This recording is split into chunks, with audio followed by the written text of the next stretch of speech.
He stopped counting the times he died. Broken bones, collapsed lungs, a lightsaber through the stomach, another through the spine. On Dxun, they left him to rot under Mandalorian bodies. On Onderon, they buried him alive. And on a nameless asteroid near Malachor, they pushed him off the edge just to watch him disappear into the dark. He always came back. This is the story of Darth Sion, the Lord of Pain. The Sith who chose agony over death. The man whose body broke, but whose hatred held it together. But before he was a monster, he was only a man. One the galaxy refused to bury. He was born in the dying days of the Great Sith War. Not on Coruscant, not on Korriban, but somewhere forgotten, somewhere already conquered, already burned. The Sith Empire was eating itself alive. Armies rose and fell under 100 banners. Dark Lords claimed new titles every cycle. And the Jedi, scattered but alive, kept cutting into the wound. He didn't grow up under a name. He wasn't given a clan, a legacy, or a purpose. He was found half-starved, burned, and chained by Sith marauders moving supplies through the Outer Rim. They spared him only because he bit one of them hard enough to bleed through the armor. In a galaxy that rewarded pain, he learned early how to survive it. Years passed in the shadows of broken temples, in half-buried tombs, in war zones that changed owners every week. He became part of the silent Sith, the soldiers, the strays, the Force sensitives who had no master but fought anyway. Not for power, not for glory, just to stay alive long enough to matter. He never saw Exar Kun, never met Ulic Qel-Droma. Those names meant nothing to him. They were legends in faraway halls. What he knew was hunger, fire, betrayal. The sound of bones snapping under Sith lightning. The feeling of being passed over again and again because someone stronger stood behind him. But he didn't leave. He didn't run. He waited. When the Sith collapsed after the war, he was already used to the silence. Jedi swept through the outer territories, wiping out what was left. Worlds were purged, families vanished. And yet, in the ruins of every lost outpost, someone always found him. Bleeding, but breathing. He had no master, only scars, and eventually whispers. The Force never sang to him the way it did to the Jedi, but it answered, it screamed. Every time he was cut down, it called him back not with peace, but with pain. He began to understand that pain wasn't just a wound. It was a tether, a weight, and in time, a choice. Other Sith feared weakness. He began to worship it. He welcomed failure. He welcomed humiliation. Every time he was betrayed by his own, or left for dead by Jedi blades, something in him became more solid, not in body, but in will. The galaxy had forgotten his name, so he buried it, too. He became a shadow on the battlefield, an echo in the Force. Not a leader, not yet, but something worse, a man who had nothing left to lose and no reason to stay down. And still, no one knew what he would become. They only knew this. When he fell, he got up. And when he screamed, something around him died. But inside, he was still searching, still waiting. For someone to see him. For a reason not to. He was never chosen. Not once. While other Sith acolytes were pulled into training halls, selected by lords with grand visions and ancient names, he stood in the dust outside, watching doors close. He had no title, no bloodline. Nothing that made him useful except the fact that he wouldn't die. And so, they used him. He was sent where others refused to go, into the collapsed mines of Malrev IV, into the poison swamps of Vision, into Republic ambushes where escape was never part of the plan. He returned with wounds that didn't heal, bones that refused to set, eyes that didn't blink. Still, they would not teach him. He was too violent, too angry, too unstable, they said. He lacked control. They didn't understand. He didn't want control. He wanted meaning. Years passed, wars rose and fell. Names like Kun, Keldroma, and Kresh became ash on tombstones. He fought under lords who promised eternal victory, and watched each of them burn. He followed Sith generals who claimed to have visions of galactic conquest and saw their ships crumble into dust. And still, he survived. He watched entire academies torn apart from within, students poisoning their masters, masters feeding on their apprentices. He learned the lesson none of them understood until it was too late. Power was not strength, and strength was not survival. Survival was pain. Pain did not lie. It did not flatter. It did not abandon. It stayed. It reminded. It endured. He stopped craving instruction. He stopped asking for recognition. In every battlefield, he became the weapon others forgot they were holding. When Jedi came, they targeted the loud ones, the titled ones, the lords, never him. And that was their mistake. He killed quietly, quickly, brutally, sometimes with a blade, sometimes with his hands. There was no technique, no elegance. Just the raw fury of a body that knew agony like breath and wore it like armor. Whispers spread not in temples or holocrons, but in terrified murmurs among Sith survivors. There was a man who didn't die, a warrior with no master, a name none could remember, but none could kill. He drifted from world to world, from conflict to conflict. He wasn't Sith, but he wasn't Jedi. He was something else, something broken and still moving. And in the cold spaces between battles, he began to hear it, a pull deeper than the dark side, older than the code. Not a voice, but a wound. A wound in the Force, bleeding endlessly. It called from beyond known space, from a graveyard world the Sith no longer dared speak of. Malachor V. They said the world was cursed, that Jedi and Sith both had vanished there, that even the Force trembled in its presence. He didn't hesitate. He traveled alone, through forgotten hyperspace routes and uncharted voids, until the shadows grew thick enough to silence even memory. What he found there would change him. Not immediately, not all at once, but something began to awaken, not power, but permission, as if the planet recognized him, welcomed him, as if it had been waiting for something just as broken as itself. He didn't speak. He didn't sleep. He simply stood at the edge of the Sith temple ruins and listened. They caught him on Nar Shaddaa, a Republic strike team, 3 Jedi, 2 commandos, and a local slicer who'd spent weeks tracking Force signatures in the Undercity. They found him in a warehouse full of corpses, most of them unrecognizable. The fight was short. He killed the soldiers, but the Jedi were faster. They didn't ask who he served. They didn't care why he fought. They drove their sabers through his chest, spine, and throat, then left his body behind, unmourned. That should have been the end. But it wasn't. He woke hours later, alone in the dark, cold blood around him, mouth full of ash. His body wasn't healing. It never did. Bones ground together where they shouldn't. Muscles tore with every breath. His face had caved in from one of the final blows. He couldn't see from his left eye, could barely move. But he wasn't dead. He screamed. Not from pain, he was used to pain.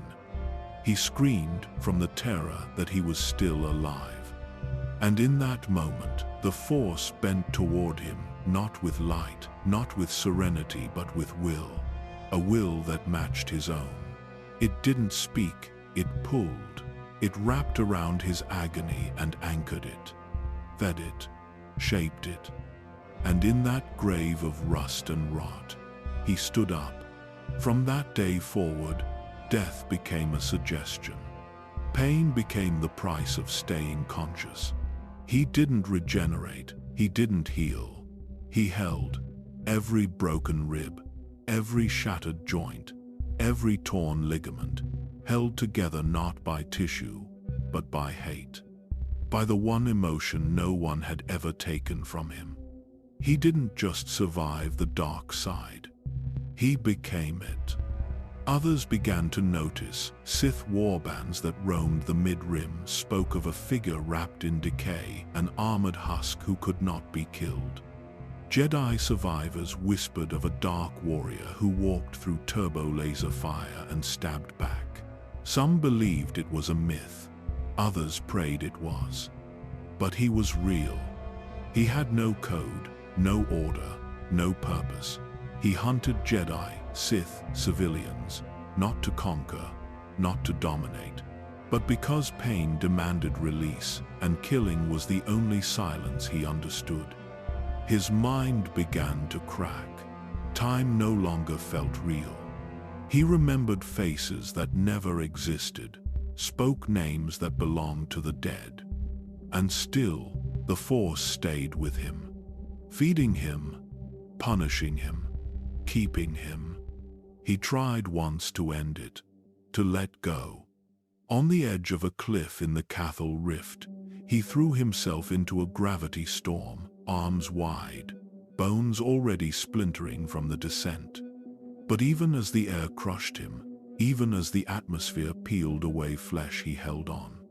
Not with his hands, with his hate.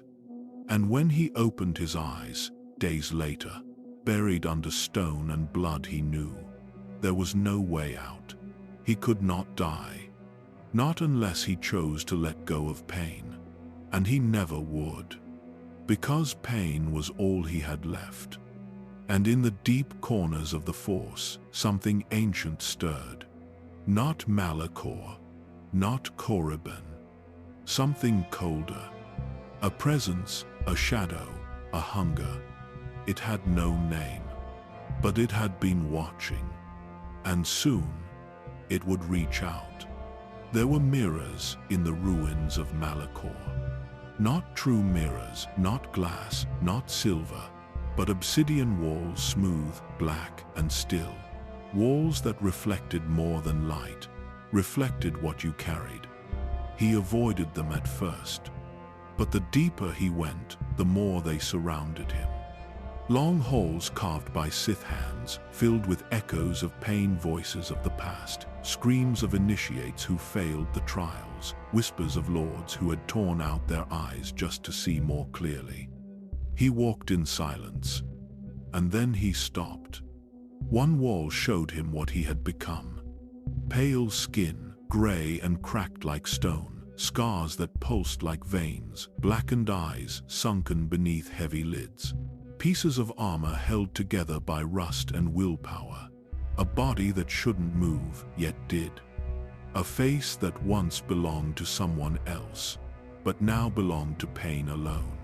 He stared for hours, not in horror, not in disgust, but in recognition. He was no longer the man who had waited in the dust, no longer the boy outside the temple doors. He had become something else. Something even the Sith had never meant to create. Not a lord, not a weapon, a wound, and the Force bled through him. He remembered voices, masters who had dismissed him, warriors who had mocked him, Jedi who had tried to reason with him.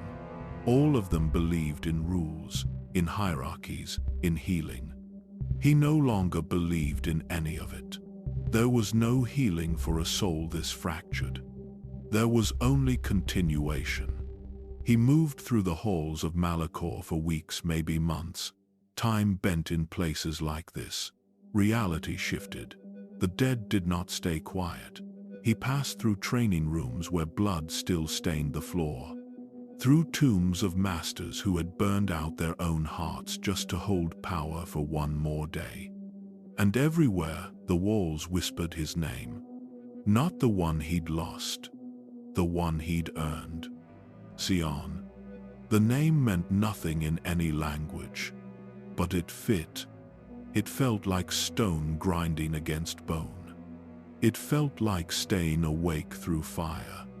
It felt like choosing pain again and again, because letting go would mean disappearing, and he refused to disappear. In the center of the temple, he knelt beneath a collapsed arch and opened himself to the force, not to speak, but to be seen, to be found. He had felt it before. The shadow, the hunger, the presence that had brushed past his mind when he refused death for the final time. Now it came closer. He did not see it. He felt it like rot beneath his skin, like gravity in his blood, like silence in a room that should be screaming. Darth Sion. She did not come as a conqueror. She came as a mirror. Her voice was soft, her words wrapped in layers he could not untangle. She spoke not to his power, but to his wound. She said he was not a failure. She said he was proof, and for the first time in his life, he listened. Not because he trusted her, but because she looked into him and didn't flinch. In her presence, he did not feel lesser. He felt seen. And in that terrible stillness, surrounded by the echoes of dead Sith, the Lord of Pain was born. Not in battle, not in blood, but in recognition. He had died before, or thought he had. The difference, this time, was that he remembered it. The sound of blaster fire was distant now, like a storm already past. The smell of scorched flesh still clung to his armor. His fingers wouldn't close, his breath was shallow. But what struck him most wasn't the pain. It was the stillness. The battlefield was somewhere in the mid-rim, a forgotten moon orbiting a forgotten gas giant. Neither side had planned to fight there, but the war had a way of pulling blood into places the stars had already abandoned. Sion had followed his Sith commander without question. He always did. The orders were simple: push forward, kill Jedi, die, if necessary. He was used to being the first wave, used to watching others hesitate while he charged into fire. It didn't matter if they believed in him. It only mattered that the enemy fell first. But this time, they didn't. The Jedi weren't unprepared. They weren't afraid. They fought with precision, calm, purpose. Sion had never cared for lightsaber forms, but he recognized the way they moved. Form V, Form 3. Defense turned into overwhelming control. His strike team was torn apart. He made it to the front line with 2 others. Neither survived the first 30 seconds. He pushed deeper, through the screams, through the pain. Every step forward cost him something. A rib, a tooth, a memory. And then, it ended. A Jedi blade, green and silent, passed through his chest. He didn't see the face, only the moment when breath became impossible. The moment his knees buckled and the ground pulled him down like gravity had been waiting. He fell, and the force vanished. He didn't see a tunnel, didn't feel light, only cold. A cold, deeper than the body. A cold inside the soul. Time lost meaning. The sounds of war faded into nothing. There was no sky, no soil, just dark, still, endless. As if the galaxy had moved on and simply forgotten to take him with it. And in that void, he felt something else. A presence, not a god, not salvation, But awareness, it watched him. Not with kindness, not with judgment, with understanding. And then, a question. Do you accept this? He didn't answer. He didn't know how. But the hate inside him, what little remained, rose like a spark in dry air. He thought of the Jedi, who never remembered his name. Of the Sith, who used him, then abandoned him. Of the masters who said he would never be strong enough. Of the ones who left him behind again and again. He did not say no. He simply refused to be erased. And the void answered, not with light, but with pain. Sudden, immediate, total. He felt every bone again, every nerve, every scream he'd ever silenced returned, echoing through his mind, his lungs, his spine. His body rejected life, but his will rejected death. He clawed his way back, not through the Force, through suffering. The battlefield hadn't moved, the dead were still dead, the Jedi had already left. But somewhere under the bodies, a hand rose, shaking, splintered, covered in ash. It was his. He gasped, blood flooded his throat. His vision split in 3 directions. He couldn't tell if his spine was still whole, but he was breathing. Somehow, he was breathing. The Force didn't lift him, it dragged him. And as he crawled through the broken soil, the war behind him fading into silence, one thing became clear. This wasn't healing. This wasn't rebirth. This was something else. Something wrong. He didn't walk for days. He dragged himself. Across jagged stone and shattered durasteel, through puddles of congealed blood and fields of twisted limbs, the Force clung to him like a disease, unnatural, unclean, heavy with weight he couldn't name. He didn't know where he was going, only that he couldn't stay where he had died. There were no healers, no medpacks, no voice whispering comfort through the storm. Only his own pulse, erratic and brutal, beating beneath a ribcage held together by sheer will. He thought he would collapse again, but something inside refused. Not pride, not vengeance. Something colder. He found shelter in the remains of a crashed gunship. Its side had been sheared open like paper. Inside, the bodies of Sith soldiers rotted in silence, their helmets scorched, their armor half melted. He crawled past them, sat beside them, and listened. The pain didn't stop, it only deepened. Every heartbeat was a scream, every breath a challenge. His body should have shut down, should have surrendered to the injuries he no longer even bothered to count. But it didn't. Because he wouldn't let it. He began to understand something terrible. The Force wasn't healing him. It wasn't restoring tissue or knitting bone. It was holding him, suspending him in a state between life and death. Not fixing, just forcing. Pain became a wall around him, and he braced himself against it. He remembered Sith teachings, half-whispered mantras from dying instructors. Power comes through passion, strength through pain. But those words had always been symbolic. For him, they were literal. The more he hurt, the more he existed. He stood again. Slowly, each joint an act of defiance. Each movement, a negotiation with torment. His reflection in the ship's dark metal made him pause. The man he had been was gone. In his place stood something else, gray-skinned, with black veins coiled around his arms like chains. His eye had gone completely red, his mouth twisted by permanent damage. His chest bore a lightsaber scar that never closed. He should have felt horror. He felt clarity. This was the cost of being left behind. of being forgotten. He was no longer waiting to be chosen.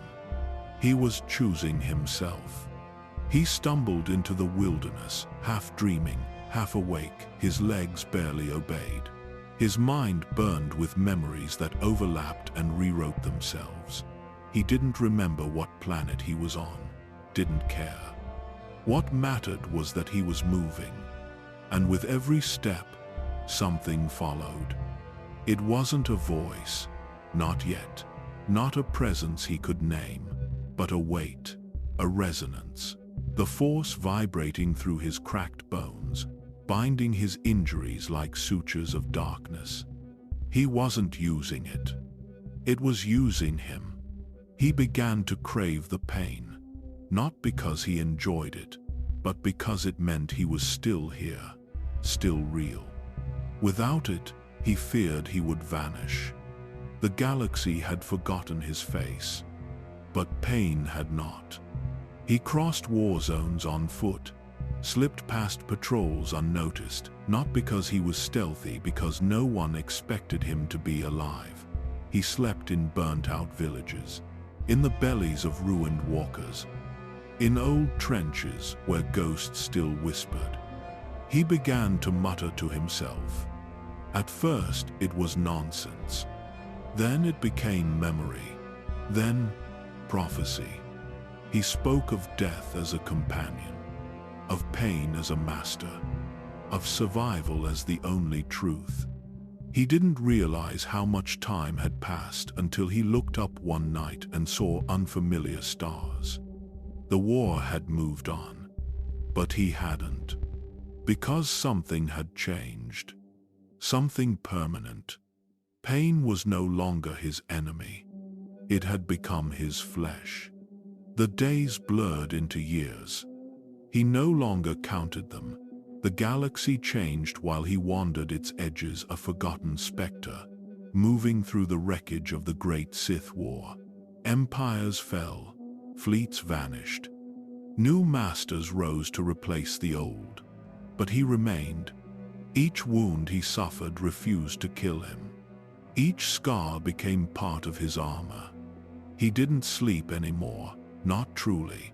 When he closed his eyes, he didn't dream, he remembered. The screams of dying soldiers, the cold hum of Jedi sabers, the faces of men and women who had watched him fall and assumed the galaxy had one less monster to worry about. He wondered if they would have pitied him, had they known what he had become. Sometimes he thought the Force pitied him. Other times he knew better. There was no pity in what bound him, only purpose. One night, in the ruins of a derelict outpost on Renvar, he heard it for the first time, not through sound, but through the weight in his chest. It wasn't a voice in the air. It was a vibration in the marrow, deep, familiar, ancient. It spoke without words. You endure. The sound filled him, not comfort, not guidance, but recognition. He felt the dark around him stir, like old ash catching fire again. He looked around the frozen halls. Statues of forgotten Sith watched him from cracked pedestals. Their faces were proud, serene, untouched by decay. His was not. His was proof of everything they had denied. He whispered into the emptiness, "Why me?" The Force didn't answer, but it didn't need to. He already knew, because no one else could bear it. He sat there for hours, then days, meditating without meaning to. His body stayed motionless, frozen in the silence, but his mind moved slowly, unraveling the barrier between his own suffering and the will that surrounded it. He felt the energy shift. Darkness was not evil here. It was honest. Pain was not punishment. It was presence. Every pulse of agony tethered him to existence. Every fracture in his bones was a reminder that he still belonged to the galaxy, even if the galaxy had rejected him. And beneath it all, that same presence waited. Sometimes it came as a whisper. sometimes as a shadow at the edge of thought. Always patient, always watching. He began to speak back, not in words, but in emotion, rage, fear, hunger, longing, all the things he had buried when he thought dying would set him free. The more he gave, the closer it came. The dark side was not offering power, it was offering companionship, a reflection, a mirror to what he already was. He began to walk again. The journey took him across systems once ruled by the Sith Empire, ashes of greatness scattered like dust. He found temples stripped clean by Jedi archivists, halls turned to sanctuaries for the dead. He lingered in each ruin longer than he meant to, as if expecting to find something left for him. In a way, he did. Everywhere he went, the same weight followed, the same pulse, the same awareness. It grew stronger when he was near death, weaker when he rested. So, he stopped resting. He welcomed the blade, the wound, the pain, because through them, he felt alive, and through him, something greater began to breathe again. The voice inside him had no name, but it was patient, and it was hungry. He didn't yet understand what it wanted, only that it approved. And for the first time in his life, someone or something did. It wasn't power in the way the Sith taught. It didn't come from domination, or victory, or control. It came from loss, from the refusal to collapse, from the quiet, invisible choice to keep moving after everything else had broken. He didn't call it power at first. He called it survival. Later, he called it necessity. Eventually, he stopped calling it anything. But it was always there. He noticed it most after each battle. Not during the pain was too loud then, but in the stillness that followed, when his enemies lay silent, and his body trembled with the weight of keeping itself together. That was when it whispered to him. Not the Force itself, not the ancient dark side he'd been warned about in ruined scrolls or half-buried temples, but something deeper, something that had been waiting long before any Sith knew its name. It didn't teach him. It watched him. Every time he took a wound and stood again, it came closer. Every time he denied death, it folded itself deeper into his soul. He began to wonder if he was still alive. He could feel nothing but agony, no warmth, no hunger, no peace. He didn't know when he had last tasted food, or truly slept, or spoken to another living being, and yet he continued. And the dark side smiled. He stood in front of a burning cathedral on Chohodos, a site once sacred to a long-dead Sith sect. The fire had reached the top spires. Crimson smoke curled into the sky like veins across a dying star. He didn't look away. His flesh sizzled under the heat, but he didn't move. The pain wrapped around him like armor. It fed the presence inside him, strengthened the tether, and for the first time, he understood. This wasn't a gift. It was a curse, but it was his. Others feared pain, others hid from it, numbed it, denied it. Even the Sith, for all their fury, eventually sought pleasure, satisfaction, legacy. But not him. He welcomed it, drank from it, wove it into every breath. And in return, the Force gave him something no master ever could. Continuity. He could not be killed, not unless he chose to be. He could not be stopped, not unless he stopped himself. He became a myth in whispers. There is a man, they said, whose body falls apart each time you strike him, but who rises again before the blade cools. A warrior with no master, no goal, no voice, only pain. Some believed he was a revenant, Others believed he was a punishment from the Force itself.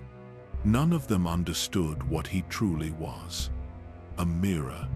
He didn't build temples, didn't gather followers. He walked alone, bleeding across the stars, a living wound that reminded the galaxy of what it tried so hard to forget. That survival wasn't always a triumph. Sometimes, it was a sentence. The voice inside him had stopped whispering. Now it simply remained, always there, always hungry, always quiet. And in that silence, he made peace with what he had become. He no longer hated the pain. He no longer feared the reflection. He had died once. And when he came back, he brought something with him. Something older than fear, older than power, older than death. He brought the truth. That agony could outlast any flame. That suffering could bend even the Force. And that he, Darth Sion, was no longer a man bound to fate. He was the wound itself. He didn't follow Revan because he believed in him.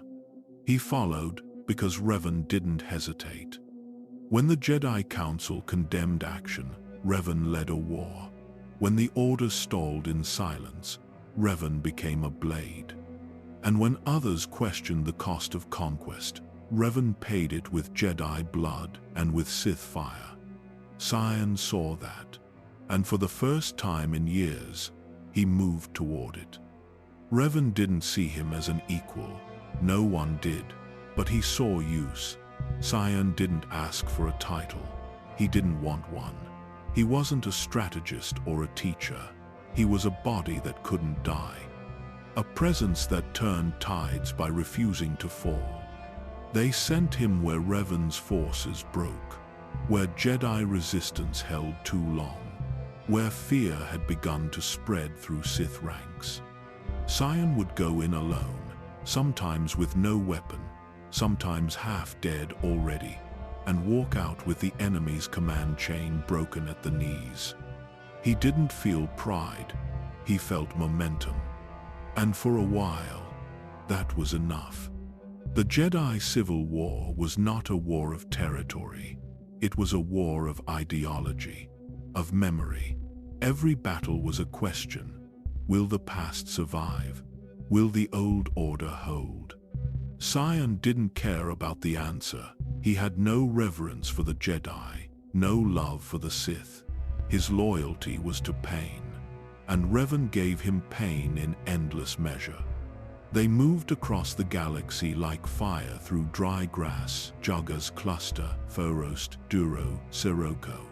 Revan's tactics were ruthless, surgical, but they always left scars. And in those scars, Sion lived. When fleets fell and Revan stood silent, contemplating his next move, Sion stood behind him silent, broken, breathing.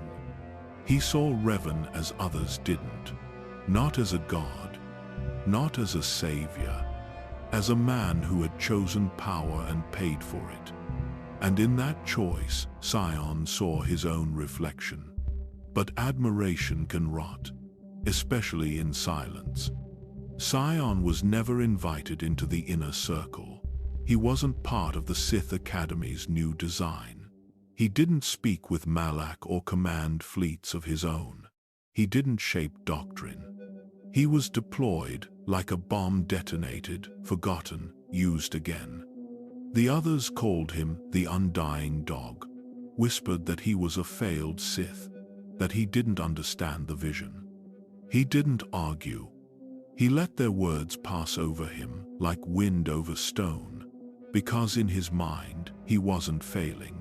He was proving that power didn't need polish, didn't need robes, didn't need respect.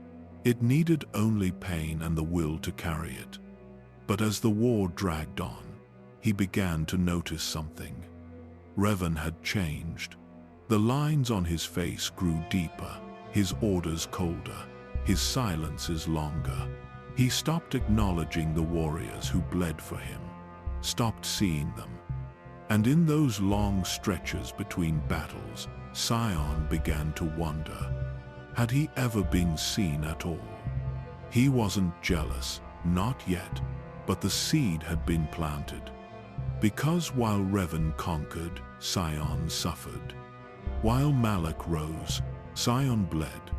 And while others basked in power earned through position and brilliance, Sion's power came only through pain, through endurance, through a body held together by hate, and a mind sharpened by loneliness.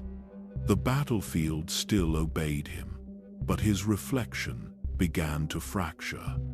What he wanted wasn't status. It was recognition. And even in the heart of the Sith war machine, there was none.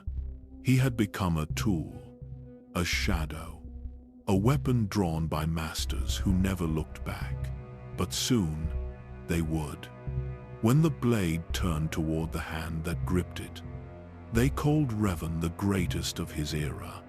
They said his mind was unmatched, that his tactics reshaped the stars, that even the Jedi, in secret, feared his clarity.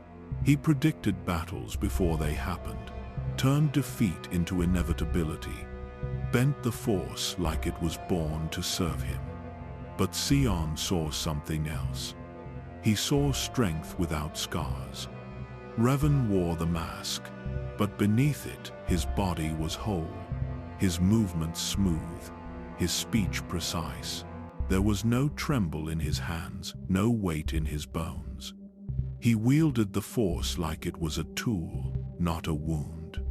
Malak was the same, larger than life, towering, loud, a blade of destruction with no fear of consequence. He smiled when he killed, roared when he conquered, but his body remained intact. His mind, untouched by the pain he delivered to others. Sion began to hate them, not because they were strong, but because they had never paid for it.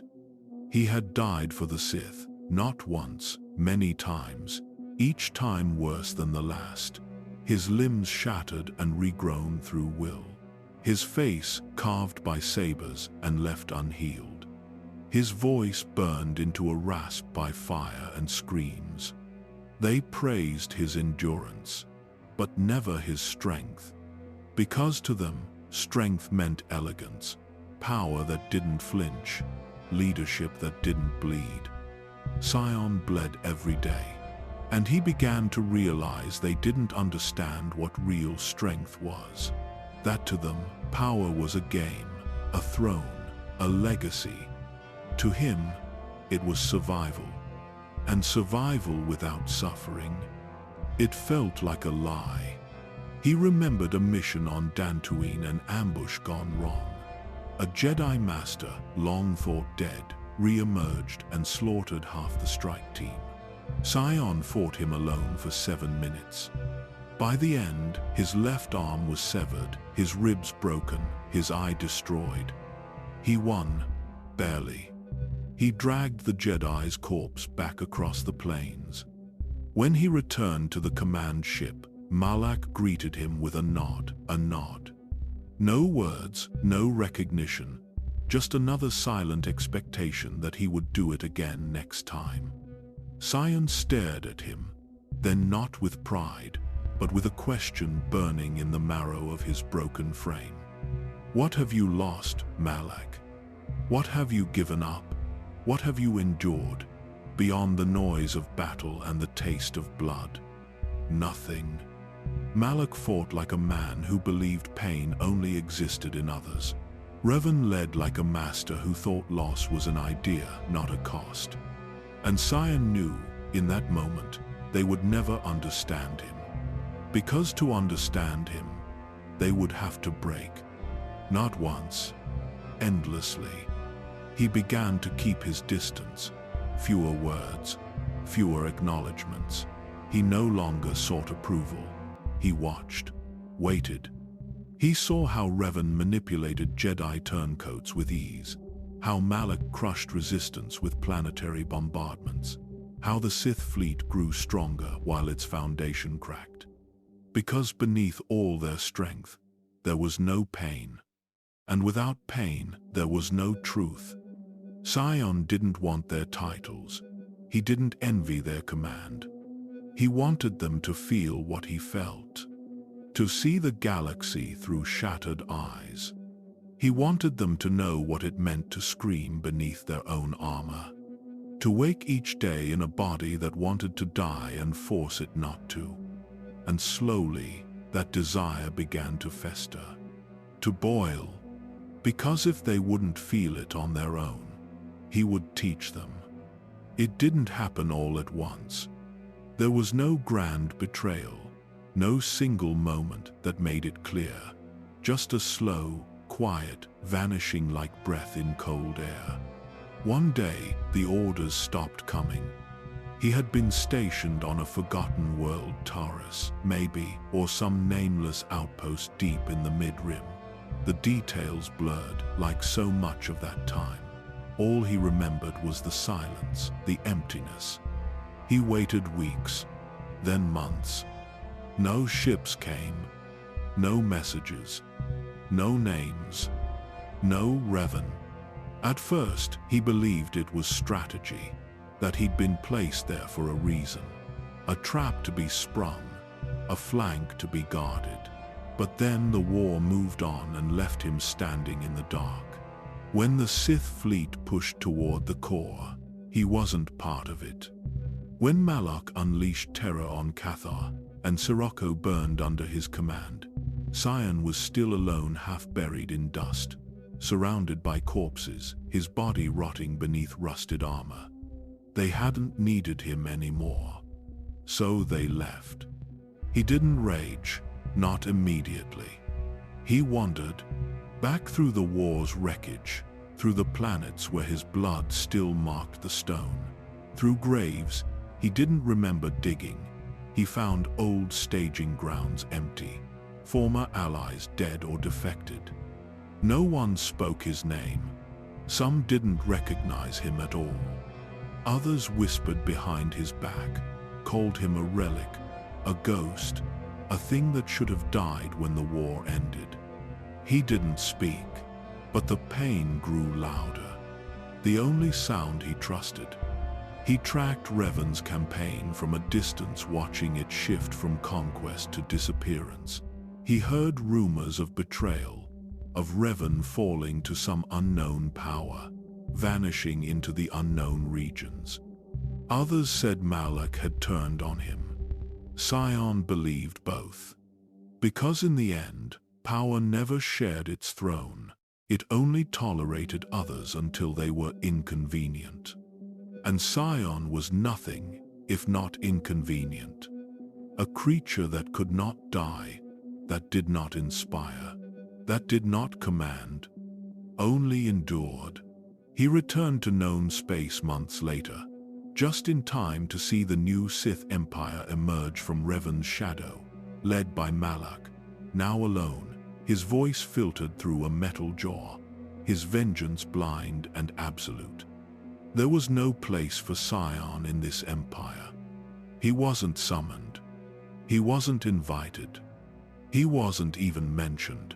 He stood on the edges of known systems, watching from the shadows as the Jedi temple was bombed, as planets fell, as the Jedi clung to what remained of their dying hope. And in the face of all that destruction, Sion felt nothing. Not because he was numb, but because it wasn't his. He hadn't built this empire. He hadn't shaped this war. He'd only bled for it. And when it was convenient, they had forgotten him. Like all the others, the Sith had abandoned him. The Jedi had tried to kill him. And the Force had cursed him. So he made a choice. He wouldn't serve again. Not Revan, not Malachor, not anyone. He would become what they feared, what they needed, a wound too deep to heal. They had shown him what loyalty meant, and now he would return the favor. Not with rebellion, not with revolution, with pain, Because the only thing more powerful than betrayal was survival after it. Betrayal didn't come with a scream. It came in silence, in absence, in the spaces where orders should have been, in the quiet shift of eyes that once held recognition but now looked through him, past him as if he were already gone. Sion had endured blades. He had endured death. But this was different. It wasn't pain that shattered him. It was being unneeded. He had believed that suffering was the price of belonging, that his scars bought loyalty, that his silence proved worth. But the Sith never repaid that price. They only took until he had nothing left to give. And then they turned away. He stood on Korriban, surrounded by ruins of his own history. The tombs were quiet, the halls empty. The academy had been reclaimed and purged. Sith acolytes filled the chambers with hollow declarations, reciting codes they didn't understand. None of them knew his name. Not one. He walked through them like a shadow, unseen, unspoken, his body still broken, his limbs held together by hatred and will, his presence in the Force a fracture too deep to trace. He wasn't angry, not anymore. He was done. He entered the tomb of Ajunta Pall, sat beside the sarcophagus, his back against the cold wall, his saber rusted and silent in his lap. No enemies to face, no war to fight. And that's when it happened. He cried. Not loud, not dramatic, just one sound, small, unfamiliar, a reminder that he had once been more than pain, that somewhere, long ago, he had wanted something more. He didn't remember what, but he remembered how it felt to be denied it. The betrayal was complete now, not just from Revan, or Malak, or the Sith, but from the Force itself. He had given everything to survive, and in return, it had made him nothing. A tool without a hand to hold it, a weapon without a war. He didn't leave the tomb for 3 days. When he emerged, something had shifted. His pain had changed. Before, it was fuel, a reason to move, a reminder of purpose. Now, it was identity. He no longer needed recognition. He no longer needed command. He no longer needed them. He would become something beyond them all. A Sith not of titles or teachings, but of agony.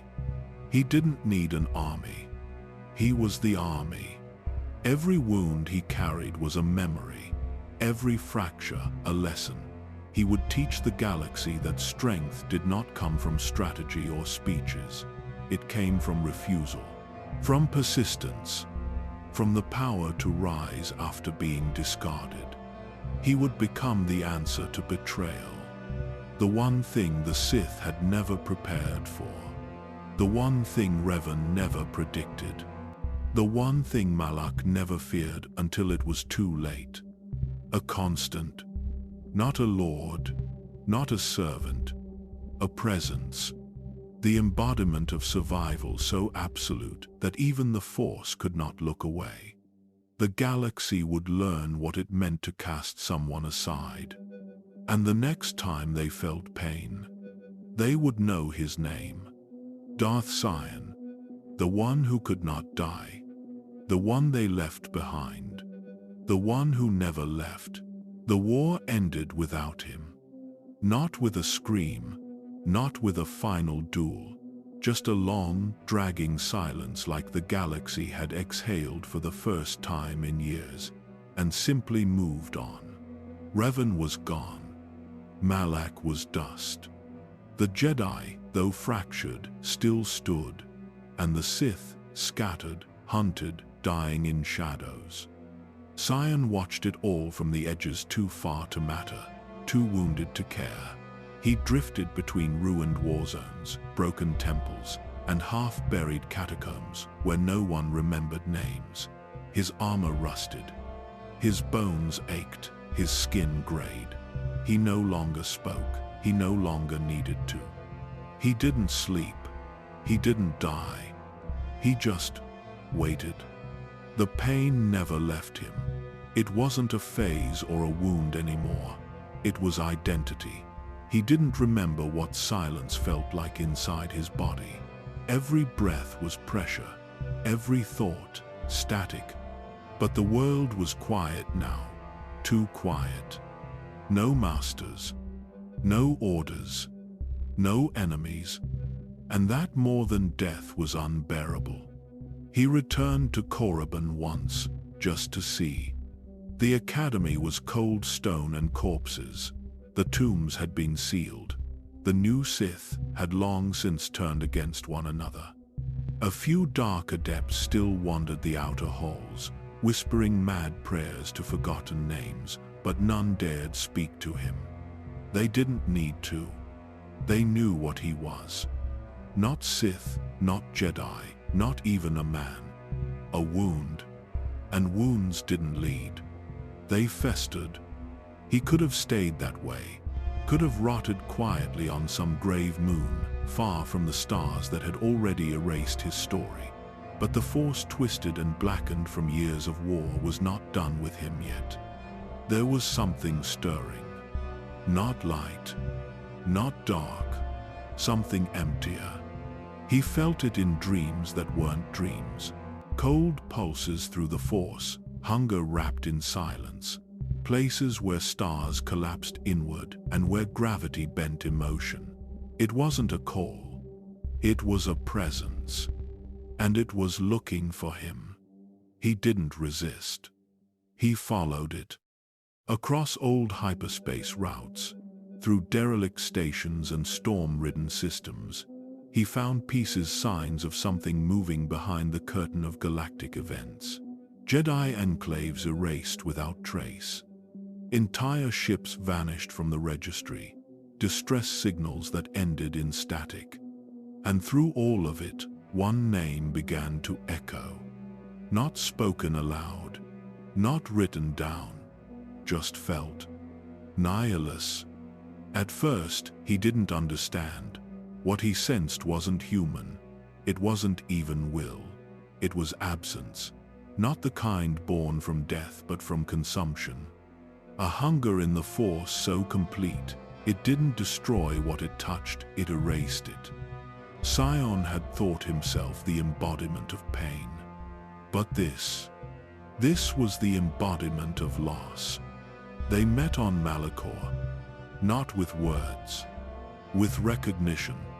The world had changed since the war. The scars left by Revan's mass shadow generator still twisted the atmosphere, warping gravity and time. The surface cracked beneath footsteps. Echoes screamed through the dust. Nothing here healed. It was perfect. And deep beneath that broken crust, within the core of a Sith temple shattered by forgotten rituals, they stood across from each other. One who fed on suffering, one who fed on absence. And in that moment, without language or formality, they became something more. Not friends, not allies, mirrors. But mirrors still need a frame. And she was already waiting. He wasn't a man. Not anymore. When Sion first saw him, Nihilus didn't move like a living being. He drifted soundless, shapeless beneath the weight of his mask and the hollow shell of a cloak that never touched the ground. The air around him bent, not through heat, but hunger. Even Malachor seemed to recoil, the planet's fractured crust trembling as if trying to escape its own gravity. Sion knew death. He had lived with it, carried it, defied it. But this was something different. This was death with intention. They didn't speak. They didn't need to. In the Force, words were clumsy things, and between them stretched an understanding no language could translate. Sion's existence was agony without end. Nihilus was the void that devoured agony whole. Together, they were balance, pain feeding hunger, hunger feeding pain. He felt the echo of it through every shattered bone. The dark side had taken many forms before. It had worn faces, spoken through masters, whispers, holocrons, but now it was manifesting in wounds. Living scars that the galaxy itself had birthed in self-defense, or maybe in surrender. Sion wondered which one he was. They wandered the halls of the Traeus Academy in silence, among the screaming stones and buried memories. The temple pulsed beneath them alive, breathing with the force that had been twisted and trapped there since the Mandalorian Wars. Every wall whispered Revan's name. Every corridor bled with regret. It was here that Nihilus began to feed. Sion watched. He didn't understand it at first. The figure would stand before a corpse, a broken acolyte, or sometimes worse, someone still alive. Then, without gesture, without blade, he would pull. The victim's body would wither, collapse inward, and crumble to dust. Not burned, not cut, drained. But the force didn't flow into Nihilus, it disappeared. It was horrifying and mesmerizing. Sion felt the hunger ripple through his own broken body, the force inside him screaming in resonance. For a moment, he thought Nihilus might turn on him, erase him too, but he didn't. The void brushed against Sion's pain like recognition, almost reverence. They understood each other. Both were fragments of something greater. Both were what the war had left behind. Both were things the Jedi could never heal. But power alone couldn't sustain them, not for long. The Sith that remained were fractured dozens of small sects clinging to scraps of Revan's memory. Each one called themselves the heirs of the true empire. Each one hated the others. None could hold the galaxy. They needed unity, or at least the illusion of it. And that was when she came. Darth Sion, once known as Kree Jedi Master, mentor to Revan, exiled for believing knowledge itself could wound the Force. She had returned from silence, guided by the same pull that had drawn Sion and Nihilus here. But where they embodied wounds, she embodied understanding. She found them not as beasts, but as inevitabilities. Her voice, when it came, cut through the storm, not with command, but with reason.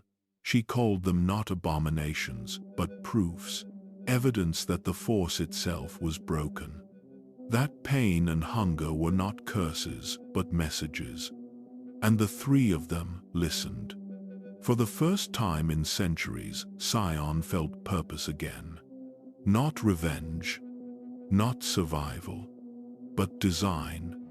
Malachor was no longer just a graveyard. It was the beginning. And together with Nihilus and Traya, he would make sure the galaxy never forgot what war had made of them. She spoke like the Force itself was listening. Every word deliberate, every silence heavy. Darth Traya didn't need to raise her voice to command a room. Even Sion, whose mind had long stopped fearing anything, found himself quiet when she spoke.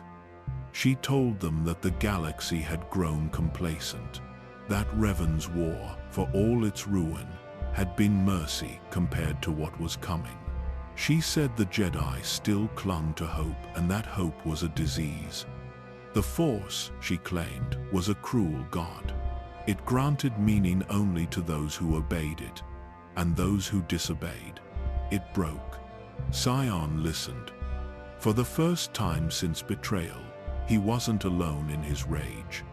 Traya understood what the others had refused to see, that the Jedi and the Sith were not opposites. They were reflections, both enslaved by the same will, both blind to their own chains. And it was their weakness, their faith, that kept the wound of the galaxy open. She would teach them to sever it. to destroy the Force itself, if necessary. Sion didn't know if that was possible, but he didn't care. She gave his pain purpose. She looked at his scars and saw not failure, but proof. She said his body was the truest form of the dark side, visible, undeniable, eternal. And when she looked at Nihilus, she did not flinch.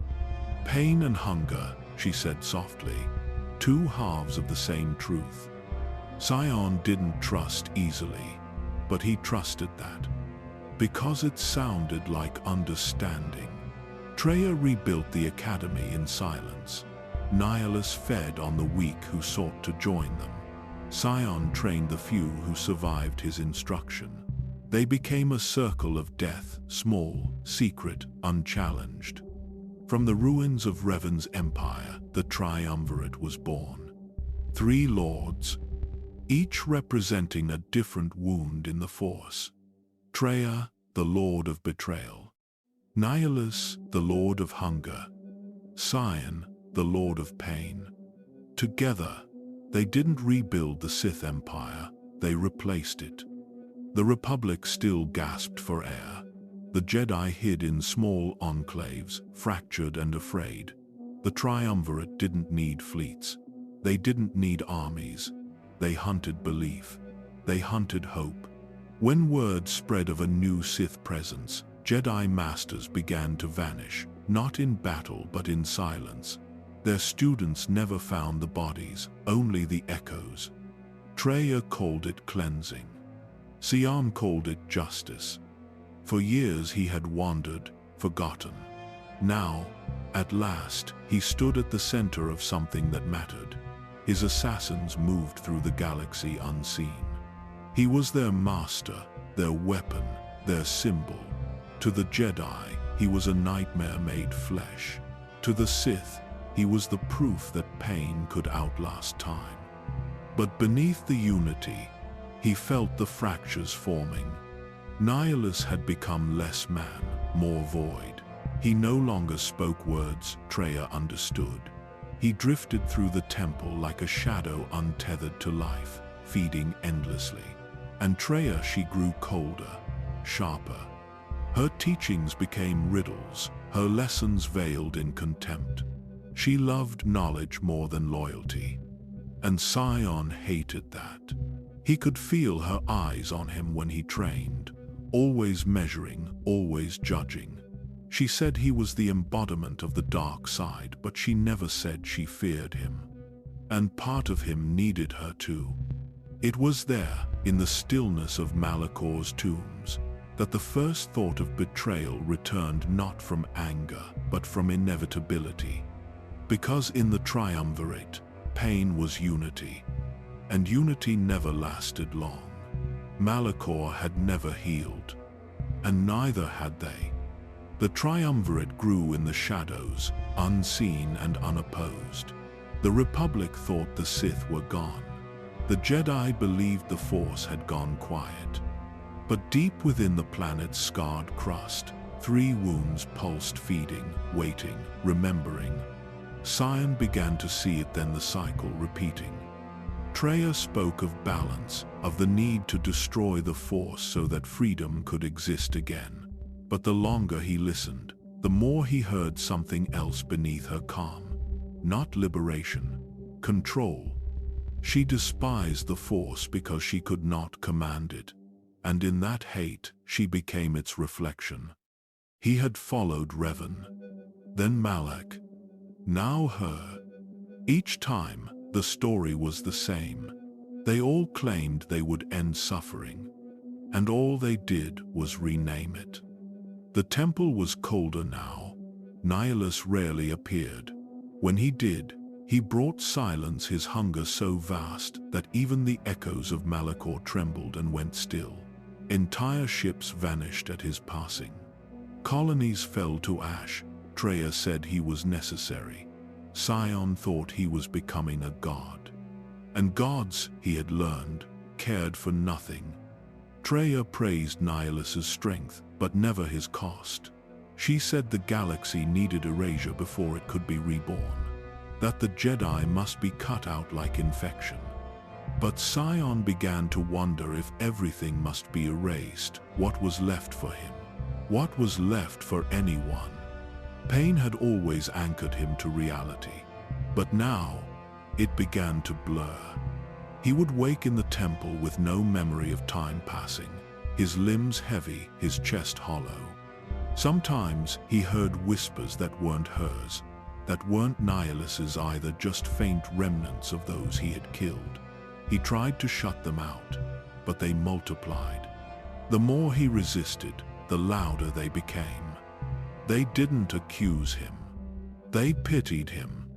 And that was worse. He confronted Trier once, deep within the meditation chamber. The air shimmered with power. Lightning crawled through the cracks in the floor.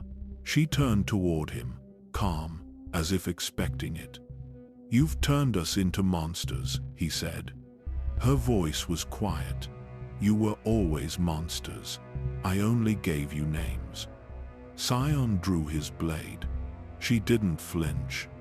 He didn't strike her, not then. He couldn't, because beneath his hatred, there was still recognition. She was the only one who had ever looked at him and seen something beyond decay. But that recognition cut both ways. He realized, too late, that he had never been her equal, that she didn't love him, didn't even fear him. She studied him. Pain, to her, was theory. To him, it was existence. And when theory no longer served, Trier discarded it. She began teaching others in secret, training assassins, seeking new voices to follow her doctrine. Nihilus grew restless, his hunger uncontrollable. And the Triumvirate, the perfect union of wounds, began to tear itself apart. Sion knew it before the first betrayal. He could feel it. The force around them was screaming again, louder than it had since the war, not in warning but in inevitability. He understood then why the wound would never close. Because it wasn't a place. It was them. The force had split to contain what they had become: pain, hunger, betrayal. Each a reflection of the same corruption, each feeding the other, none capable of ending the cycle. They were not healing the galaxy. They were repeating its curse. And as Sion stood in the cold light of the Treyarch's core, listening to the planet's heart break beneath his feet, he knew that the next war would not be against the Jedi. It would be against themselves. She never pitied him. That's why he followed her. Others had turned away in disgust or looked on in silence, unsure of what he was. Revan had used him. Malak had ignored him. But she, Darth Treya, had seen the ruin that was his body, the torment that stitched him together, and called it beautiful. Not for its power, but for what it proved. They met as inevitabilities, not strangers. She called herself the echo of betrayal. He was the embodiment of pain. When their paths crossed in the broken veins of Malachor, something unspoken passed between them. Not trust, not even respect.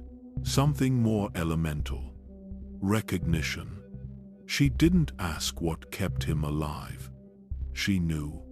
He had died 1,000 times and returned, not for conquest or glory, but because death had refused him, and he had refused peace. That stubborn refusal, that unending will, fascinated her. She taught with words as sharp as sabers. And Sion listened. He never called anyone master, never bowed, never kneeled, but for her, he listened. Because she didn't promise him power. She promised him purpose. She said the Jedi were blind because they followed a lie, that the Sith were fools because they worshipped chains they didn't see. But Sion, he was something neither could explain. He was the result. The end of all doctrines. In her eyes, his broken form wasn't a mistake. It was a message. He began to walk beside her, not behind.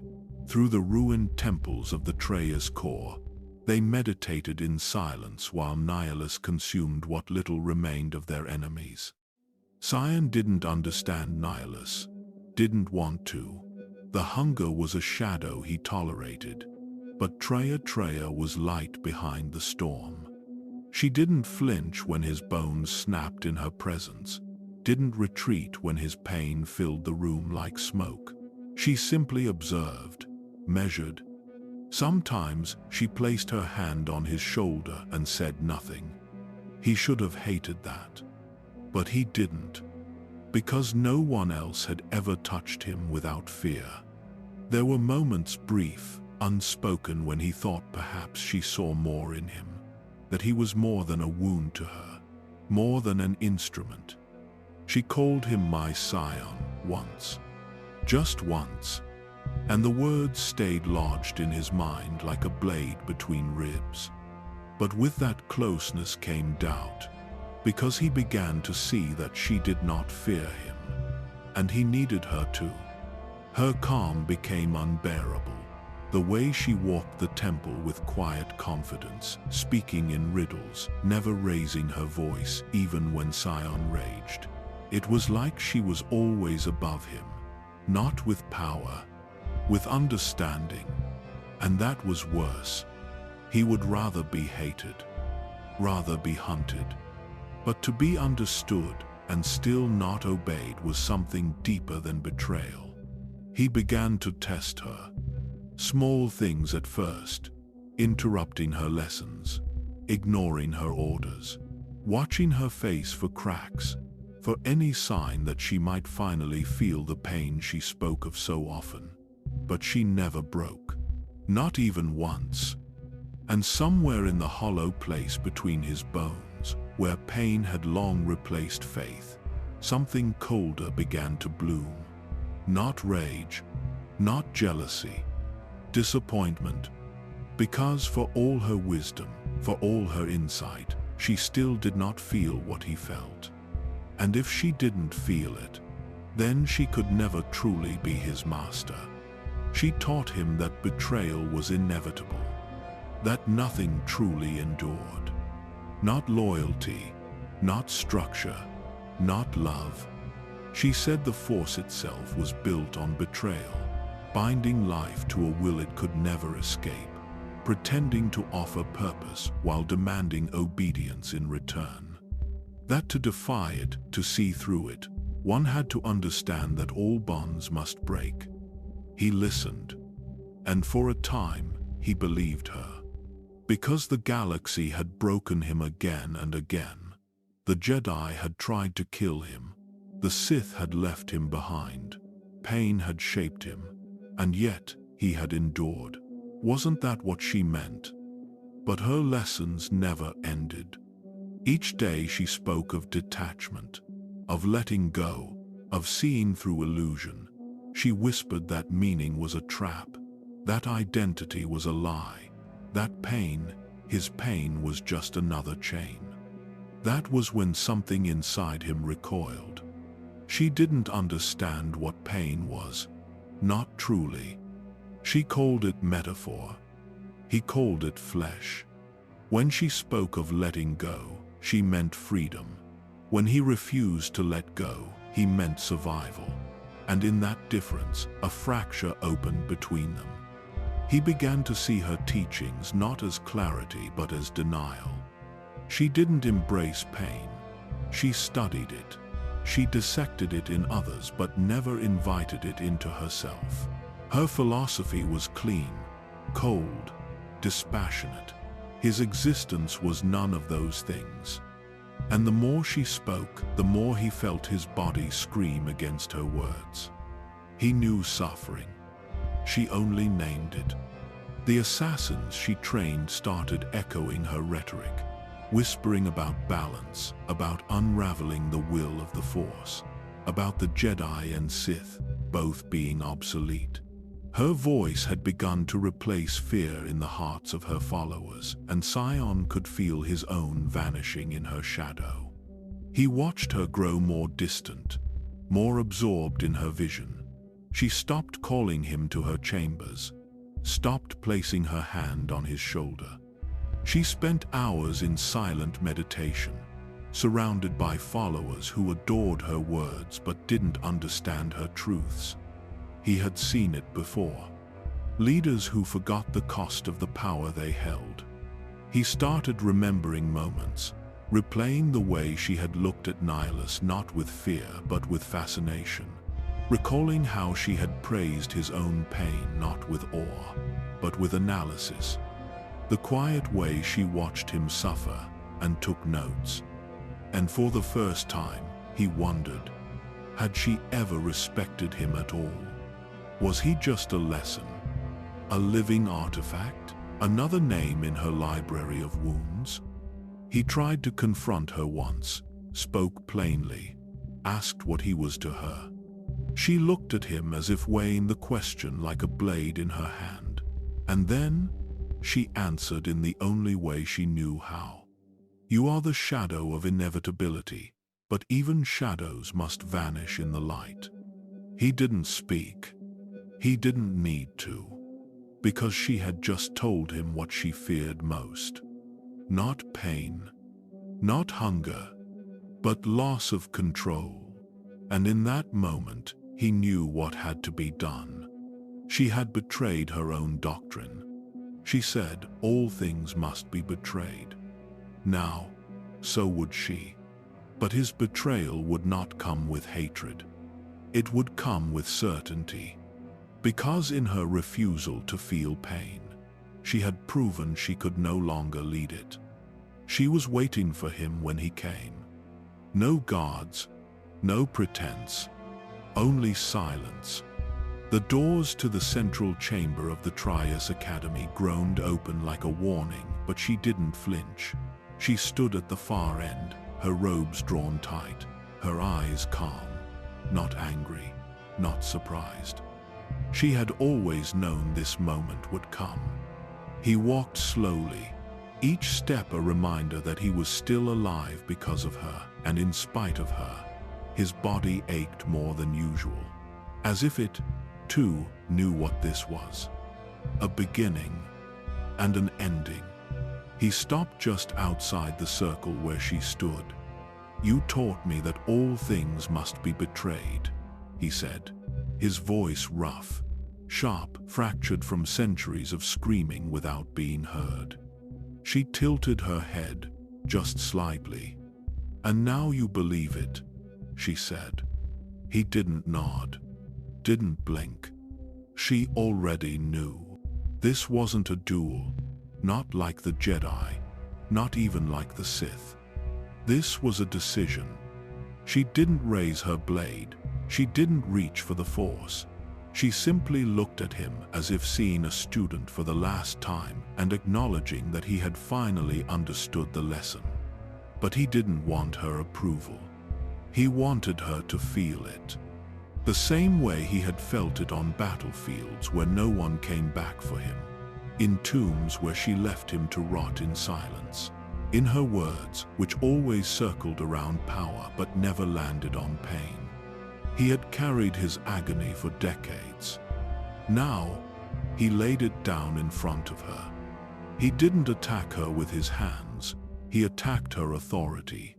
Before her followers, before the acolytes, before the whispering shadows of Malachor, he cast her down not with violence, but with judgment, called her doctrine hollow, called her leadership a lie, declared that she had lost the right to speak of suffering.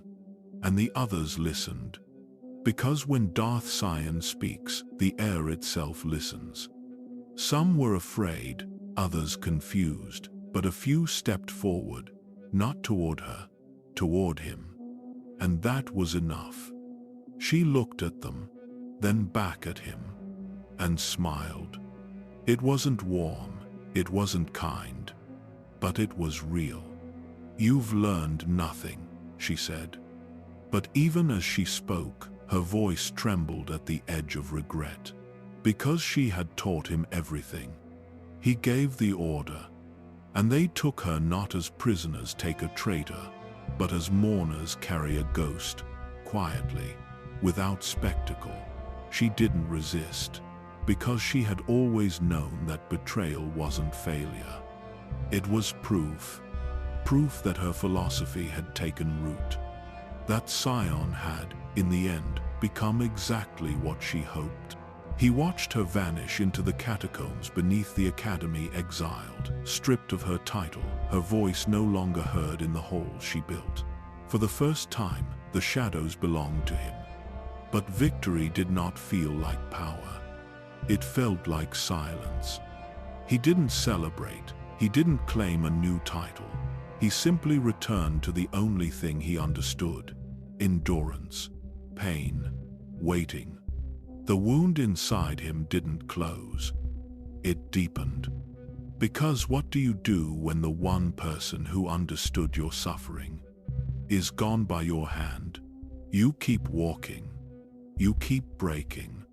You keep ruling through fear, because fear is the only thing that doesn't betray you.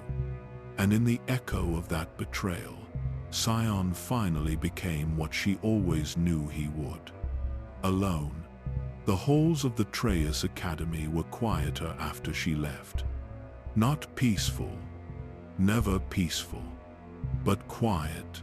Her voice no longer echoed through the chambers. Her presence no longer pressed against the minds of acolytes like a question waiting to be answered. What remained was routine, order enforced through fear, pain distributed like doctrine, and Sion at the center of it all. He sat in silence more than he spoke, oversaw the training of assassins who no longer whispered of ideology, only survival. No one questioned his leadership. No one dared.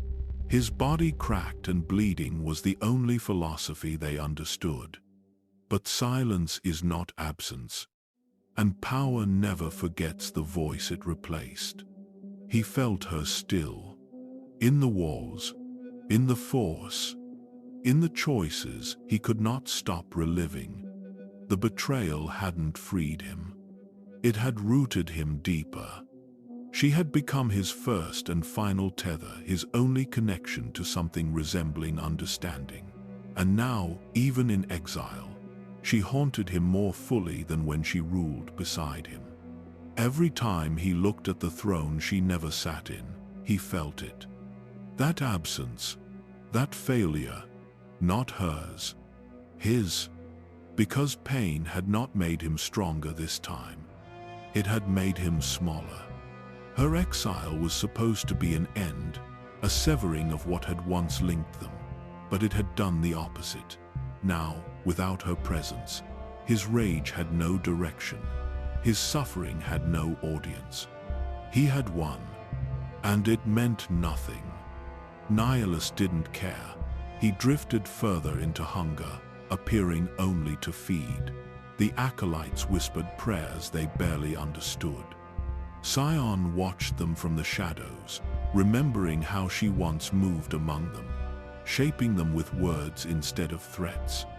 She had spoken of betrayal as enlightenment, but what she had never said, never truly prepared him for, was the after. After betrayal comes silence, and in that silence even pain began to lose its shape. He tried to strengthen his grip on the academy, became more brutal, more severe, killed for small failures, pushed his body beyond its limits until even the walls groaned under his presence. But nothing changed. Because ruling through fear cannot replace being seen. And she had seen him. He returned once to the place where he had cast her down, sat in the center of the circle, alone, let the silence wrap around him like a shroud. He tried to speak her name, he couldn't. It felt like speaking a wound aloud. He wondered where she had gone. If she still walked the ruined worlds they never claimed. If she still thought of him as her scion. He doubted it. She had always believed in the cycle, that betrayal was necessary, that pain was truth, that exile was not punishment but clarity. Perhaps she had been waiting for it all along. Perhaps she had wanted him to betray her, to prove her teachings. Or perhaps she had hoped he would choose differently. That pain wouldn't consume him, that he would become something more. But he hadn't. He couldn't, because pain was the only voice that never left him. In her exile, she was free. In his victory, he was chained. And as he stood in the heart of the temple, surrounded by shadows who called him master, Darth Sion finally understood the truth he had refused to speak. He hadn't destroyed her. He had completed her lesson, and in doing so, had damned himself. The war was over, but he never stopped fighting. The Jedi thought it had ended with Malach's death, with the destruction of the Star Forge, with the silence that followed. But silence, for Sion, was never peace. It was preparation, because while Revan vanished into unknown space, and Malach crumbled under the weight of his own ambition, Sion endured. And pain does not forget. He had not been part of their great finale. No grand speeches, no final battle beneath a dying star. He'd been left behind, as always. But what he returned to, what he built, was something far darker than what Revan had ever imagined. This was not a war of fleets. Not anymore. It was a hunt. The Jedi had scattered. They weren't extinct, but broken, cut off from their temples, their councils, their history. The High Council was gone. Dantooine had fallen. Coruscant no longer answered to the code. What remained were small enclaves, isolated masters, Padawans without purpose. They called it recovery. He called it weakness. The Sith Triumvirate had already begun its quiet work. Nihilus fed on the Force itself, consuming entire populations with a hunger beyond language. But Sion's approach was different. It wasn't consumption. It was correction. The Jedi had betrayed themselves, he believed. They had survived when they should have fallen. And worse, they clung to hope, hope that peace might return, hope that they could still matter. So he decided to teach them what survival really meant, through death. He gathered his followers not in temples, but in ruins. In the lowest chambers of Treyas Academy, he forged assassins from pain, not from ideology, not from hate, from suffering. Each of them had lost something that could not be returned: a master, a limb, a name. He taught them that the Force was a lie. That pain was the only truth left. They didn't train with lightsabers in open arenas. They bled in silence. They didn't meditate to find clarity. They meditated to remember what was taken from them. And when their minds were quiet and their rage sharpened, he gave them a target: the Jedi. They struck in darkness, not with open war but with whispers, poison, shadows. A single Jedi could vanish in the middle of a sentence. Whole enclaves would go silent overnight. There were no messages, no survivors, no evidence, only the silence that followed. And in that silence, fear grew. Jedi Masters, once symbols of serenity, began to flinch at shadows. Padawans stopped trusting one another. The bond that once united them began to fray, not through philosophy, but through exhaustion. Because Sion knew a secret. You didn't have to kill all the Jedi to win. You just had to make them feel like death was coming, and that no one would stop it. Each mission was precise, personal, not chosen at random. He didn't target the strongest Jedi. He targeted the loneliest, the most doubtful, the ones who had already begun to question if the Order was worth saving. And when his assassins stood over them, sabers ignited, they didn't offer last words. They offered silence. Sion called it mercy. Because he knew what it meant to live in pain. He knew what it meant to wake each day in a body that hated itself, to breathe through hate, to speak through agony, to exist when death would be a kindness. And he would not offer that kindness. Not to those who clung to the Force like it would save them.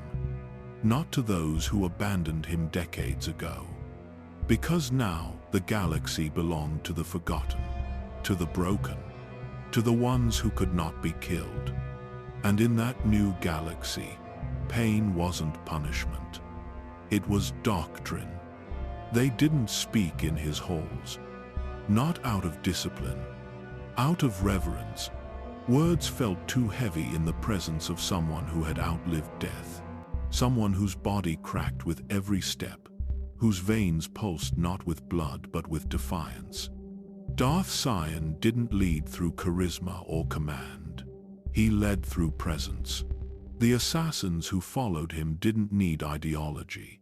They didn't chant Sith codes or debate philosophies. They obeyed because he shouldn't exist. Because every breath he took reminded them that survival was possible even when the galaxy had nothing left to give. And because of that, his word became law. But he rarely used it. Instead, he taught them through action, through pain. In the lower chambers of Traius, he stood still for hours while initiates attacked him again and again, breaking bones, slashing skin. He didn't block, didn't move. And when they tired, when their strikes grew weak, he only said one thing. Again. Not to encourage, to demand. They were not training to win. They were training to suffer. He taught them how to feel their wounds, how to listen to the pain, embrace it, sharpen it until it burned brighter than fear. A Jedi who feared pain would hesitate, and hesitation was death. Sion's assassins did not hesitate. They appeared from shadows in pairs, sometimes alone, silent, masked, armed with blades that hummed with low-frequency hums, quiet, deliberate, merciless. Their strength didn't come from overwhelming power. It came from inevitability. They didn't challenge Jedi in battle. They isolated them. A lone knight returning from patrol. A healer tending to refugees. A scholar studying forgotten temples. One by one, they vanished. No pattern, no announcement. Just the slow unraveling of a belief once thought unshakable. Sion didn't send messages. He sent absence. The Jedi began to notice. On Dantooine, one enclave ceased all external communications. On Corellia, an entire Jedi cell abandoned its temple and scattered across the system. On Nar Shaddaa, a Jedi master reportedly turned on her own apprentice, convinced he had already been touched by Sion's influence. Fear spread faster than the blade. That was the doctrine. Not death. Silence. Each disappearance echoed louder than any explosion. The Jedi were used to war, not uncertainty. Used to enemies who declared themselves, who raised fleets, who shouted threats across open battlefields. But Darth Sion whispered nothing, and the Jedi fell all the same. Some began to question if it was even him, if perhaps the Force itself was turning against them. That guilt for past failures, Revan, Malak, the Mandalorian wars had finally caught up to them. Sion encouraged that belief. Because guilt was slower than fear, and harder to silence. He wasn't hunting them to destroy the Jedi code. He didn't care about codes. He wanted to break them, internally, spiritually. He wanted them to wake up each day wondering if this would be the one, the last day, the final breath before silence. He wanted them to ask what he had asked for decades. Why am I still alive? Why didn't anyone come for me? Why won't the pain end? Only then would they understand what it meant to carry agony, what it meant to endure when all others fell, what it meant to be a Sith, not through ambition but through refusal. The Jedi thought survival was a gift. He showed them it was a sentence. And slowly, they began to disappear. Not just in body, in spirit. They stopped trusting, stopped gathering, stopped believing. And when their hope was gone, when only fear remained, that's when Sion knew his war had finally begun. He found her on Nar Krita, a Jedi Knight, maybe 30 standard years old. Her robes were burned at the edges, her saber lost somewhere in the sand. She didn't run, none of them did anymore. They knew what he was. They had all heard the stories, the man who couldn't die, the body that refused to break. Sion stood above her, his breath shallow, his body trembling beneath the weight of his own existence. Every movement hurt. Every word was a reminder that he wasn't supposed to still be here. She looked up at him and whispered, "You're suffering." He didn't answer. He just stared. The Jedi reached out, not in defense, but with pity. And in that moment, he felt everything he despised about them. The arrogance hidden in their compassion. The belief that mercy could fix anything. That pain was something to cure. He stepped forward. She didn't resist. When his blade pierced her chest, she gasped not in fear, but in understanding. "I see it now," she said. "You can't stop hurting." He twisted the saber slowly. "No," he replied, "I won't." She smiled as she fell, as if death was mercy, and that made him furious. He wanted her to scream, to curse him, to hate him, but she didn't. She died with peace, and that peace felt like an insult. He left her there, her body cooling in the desert wind, but her words followed him. They always did. Every Jedi he killed left a piece behind, a voice, a whisper, a truth he didn't want to hear. They said he was relentless, but the truth was simpler. He was tired. Each battle drained more than blood. It drained purpose. His assassins called it devotion, but he knew better. They weren't serving him. They were serving the fear of him. That wasn't loyalty. It was reflection. He had built an army of mirrors, all showing him the same truth, that pain only repeats itself, over and over, until you can no longer tell the difference between endurance and obsession. The Jedi were running out of places to hide. But so was he. He no longer slept. The pain kept him awake, the force vibrating through every fractured nerve like molten wire. Sometimes he heard them again, the dead Jedi, whispering through the force, not taunting, just asking, "Why? Why did you keep living when everyone else let go? Why couldn't you stop?" He told himself it was vengeance, that the Jedi deserved extinction for abandoning the galaxy. But deep down, he knew the truth. Extinction was never his goal. He didn't want them dead. He wanted them to understand. He wanted them to look into his eyes and see what survival really cost. To see that living through agony wasn't strength, it was surrender. On Katar, Nihilus had devoured an entire world, consuming every Jedi gathered there. Sion had watched from afar as millions of voices vanished at once.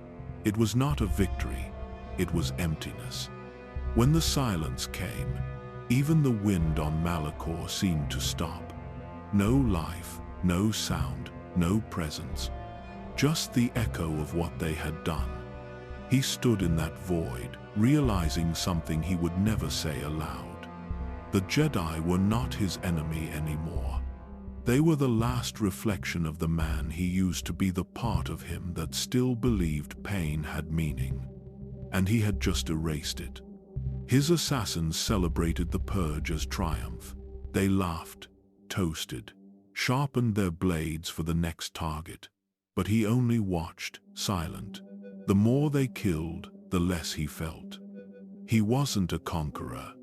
He was a consequence. And as the ashes of another fallen Jedi enclave burned in the distance, Darth Sion understood what Traya had meant long ago. Pain doesn't make you strong. It just makes you stay. They didn't always see him. Sometimes, they only felt him before the door opened, before the blade ignited, before the shadows moved. A shift in the air, a weight in the force. Like the galaxy itself had taken a breath it didn't want to hold. That was how the last Jedi began to speak of him. Not as a warrior, not even as a Sith, but as something inevitable. There were no holovids of him, no official records, just fragments, whispers from the few who escaped, journals found abandoned on scorched worlds, half-sentences recorded before the signal cut out. They called him the Broken One, the Scarred Phantom, the Sith who feels no death. And worse, they began to speak his name, Sion, not shouted, not cursed, whispered, as if saying it too loud might summon him. That fear became his weapon, more than the assassins, more than his blade. Because when Jedi Masters start doubting the Force, when they start glancing over their shoulders during meditation, when they stop sleeping, they stop leading. And when leaders fall silent, their order begins to rot. Some Jedi tried to resist the fear, tried to rally what few students remained. They spoke of hope, of light, of balance still being possible. But their voices shook, their hands hesitated, because every one of them had heard the same thing, seen the same bodies, read the same words carved into stone, walls, and flesh. He cannot die. They tried to explain it away, said it was Force trickery, a myth, a tactic. But myths don't leave footprints. Myths don't bleed when they strike you. Myths don't stare at you with eyes that have already died and kept going. Jedi enclaves began to collapse from within. Some took their own lives before he arrived. Others turned against each other, convinced the darkness had already found a way inside. And a few too few tried to face him. One Jedi, an older man on Onderon, stood alone when Sion entered the ruins of his temple. He didn't attack, didn't run. He simply said, "I've been waiting." Sion didn't speak. The Jedi stepped forward. "I know why you hate us," he said. "We left you behind." Sion said nothing. "We let the galaxy burn." Still silence. The Jedi lowered his saber. "And now you want us to feel it." And Sion, for the first time in weeks, responded. "No," he said. "I want you to carry it." He left the Jedi alive. That, more than death, broke him. Because Sion didn't always kill. Sometimes, he left them breathing, but not whole. He carved his pain into their minds, showed them what it meant to survive too long, to endure beyond reason, to feel every breath as punishment. And then he walked away, because for some, death was mercy, and mercy was a lie. The galaxy tried to forget him, but the Force remembered. He became an echo across space, a shadow on the edges of meditation. Jedi Masters closed their eyes and saw him in visions, not as a warning, but as a question. What if we deserve this? That was the deepest wound he left behind. Not the corpses, not the silence, but the doubt, because the Jedi believed they had failed in the past. And Darth Sion was proof that failure still lived. He didn't conquer worlds. He didn't rewrite the code. He erased belief, one name at a time. And by the time the galaxy noticed the Purge had truly begun, it was already too late. Malachor didn't call to him. It pulled. Long after the Jedi Purge had begun, long after the Triumvirate had broken apart in silence and whispers, the scars inside Sion deepened, and the gravity of that cursed world answered them. He returned not for conquest, not for memory, but because there was nowhere else left to go. Malachor V had once been a battlefield. Now it was a tomb that still bled. The last time he'd stood on its surface, he wasn't whole, not physically, not spiritually. The mass shadow generator Revan had activated years before had twisted the planet's core, crushed fleets into dust, and frozen time into a loop of pain. Gravity shifted without rhythm. The surface cracked in spirals, the sky hung low like a wound. And beneath all of it, the Traeus Academy still waited. It remembered him. Every step toward it was a step through memory. Here, he had trained beside assassins who no longer had faces. There, he had bled in silence, while Traya whispered that pain was purpose. Deeper still, he had meditated not for clarity but to keep from falling apart. Now, the echoes were louder than ever. They didn't speak in words. They screamed. Every scream a reflection of what he had become. The walls remembered every betrayal. The corridors remembered every death. And the Force remembered him. He wasn't afraid, he was known. The planet groaned beneath his boots. The wind cut through his robes like it recognized the shape of his pain. Sion breathed it in not with peace, but with hunger. Because unlike the Jedi, unlike the Sith who abandoned him, Malachor never lied to him. It was broken, and it didn't pretend otherwise. He descended into the academy without hesitation. The black stone halls opened for him like a scar splitting wider. There were no guards now, no students, only shadows. And those shadows welcomed him. In the lower chambers, he paused, listened. He heard her voice. Traya, not in flesh, not in illusion, just the echo of her final breath still trapped between stone, vibrating through the dark. Her betrayal, his, the silence that followed, it had never left this place. It had become part of its gravity. And it pressed against his bones like a familiar ache. Sion continued. He passed by the old meditation chambers, past training halls where blood still stained the walls, past tombs filled with names he no longer remembered, but whose deaths had once mattered. He walked as if following a path already etched into his spine. The deeper he went, the heavier he became. Not metaphorically, literally. Malachor's gravity fields warped around his presence. His legs strained to move. The force thickened in the air like oil. The pain in his joints became unbearable, every step threatening collapse. But collapse was welcome. Because on Malachor, collapse meant truth. This wasn't strength. This wasn't power. This was surrender, and Sion had been resisting it for too long. He fell finally, fully to his knees in the temple core. The stone cracked beneath him. His saber clattered beside him, silent for the first time in weeks. He didn't reach for it. He didn't speak. He simply was. The force surged around him, not to heal, not to lift, but to hold. He felt his skin tighten, his muscles twist, his vision blur. The planet wasn't killing him. It was binding him, pulling him closer. merging with the pain that kept him alive. He wasn't resisting it anymore.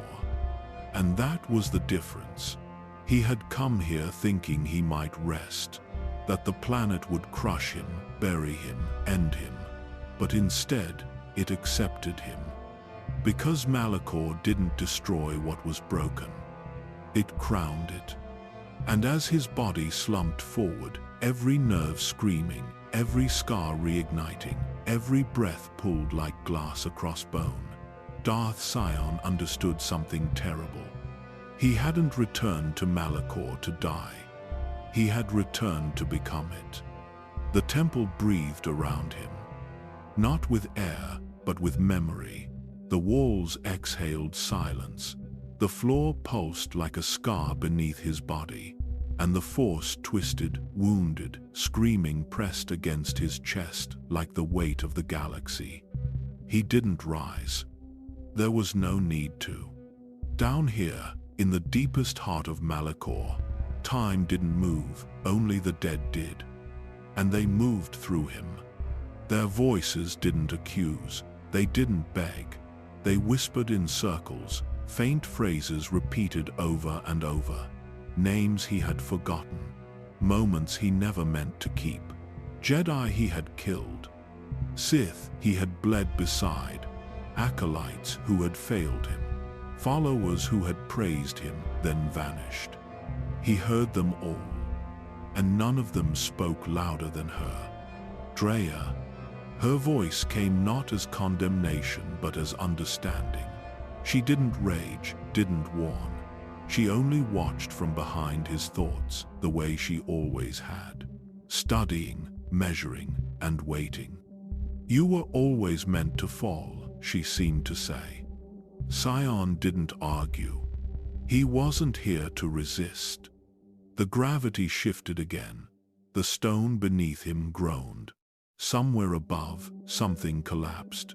A hallway, maybe. A section of ceiling that had finally given in. The planet was still dying. And he was still alive. But something had changed.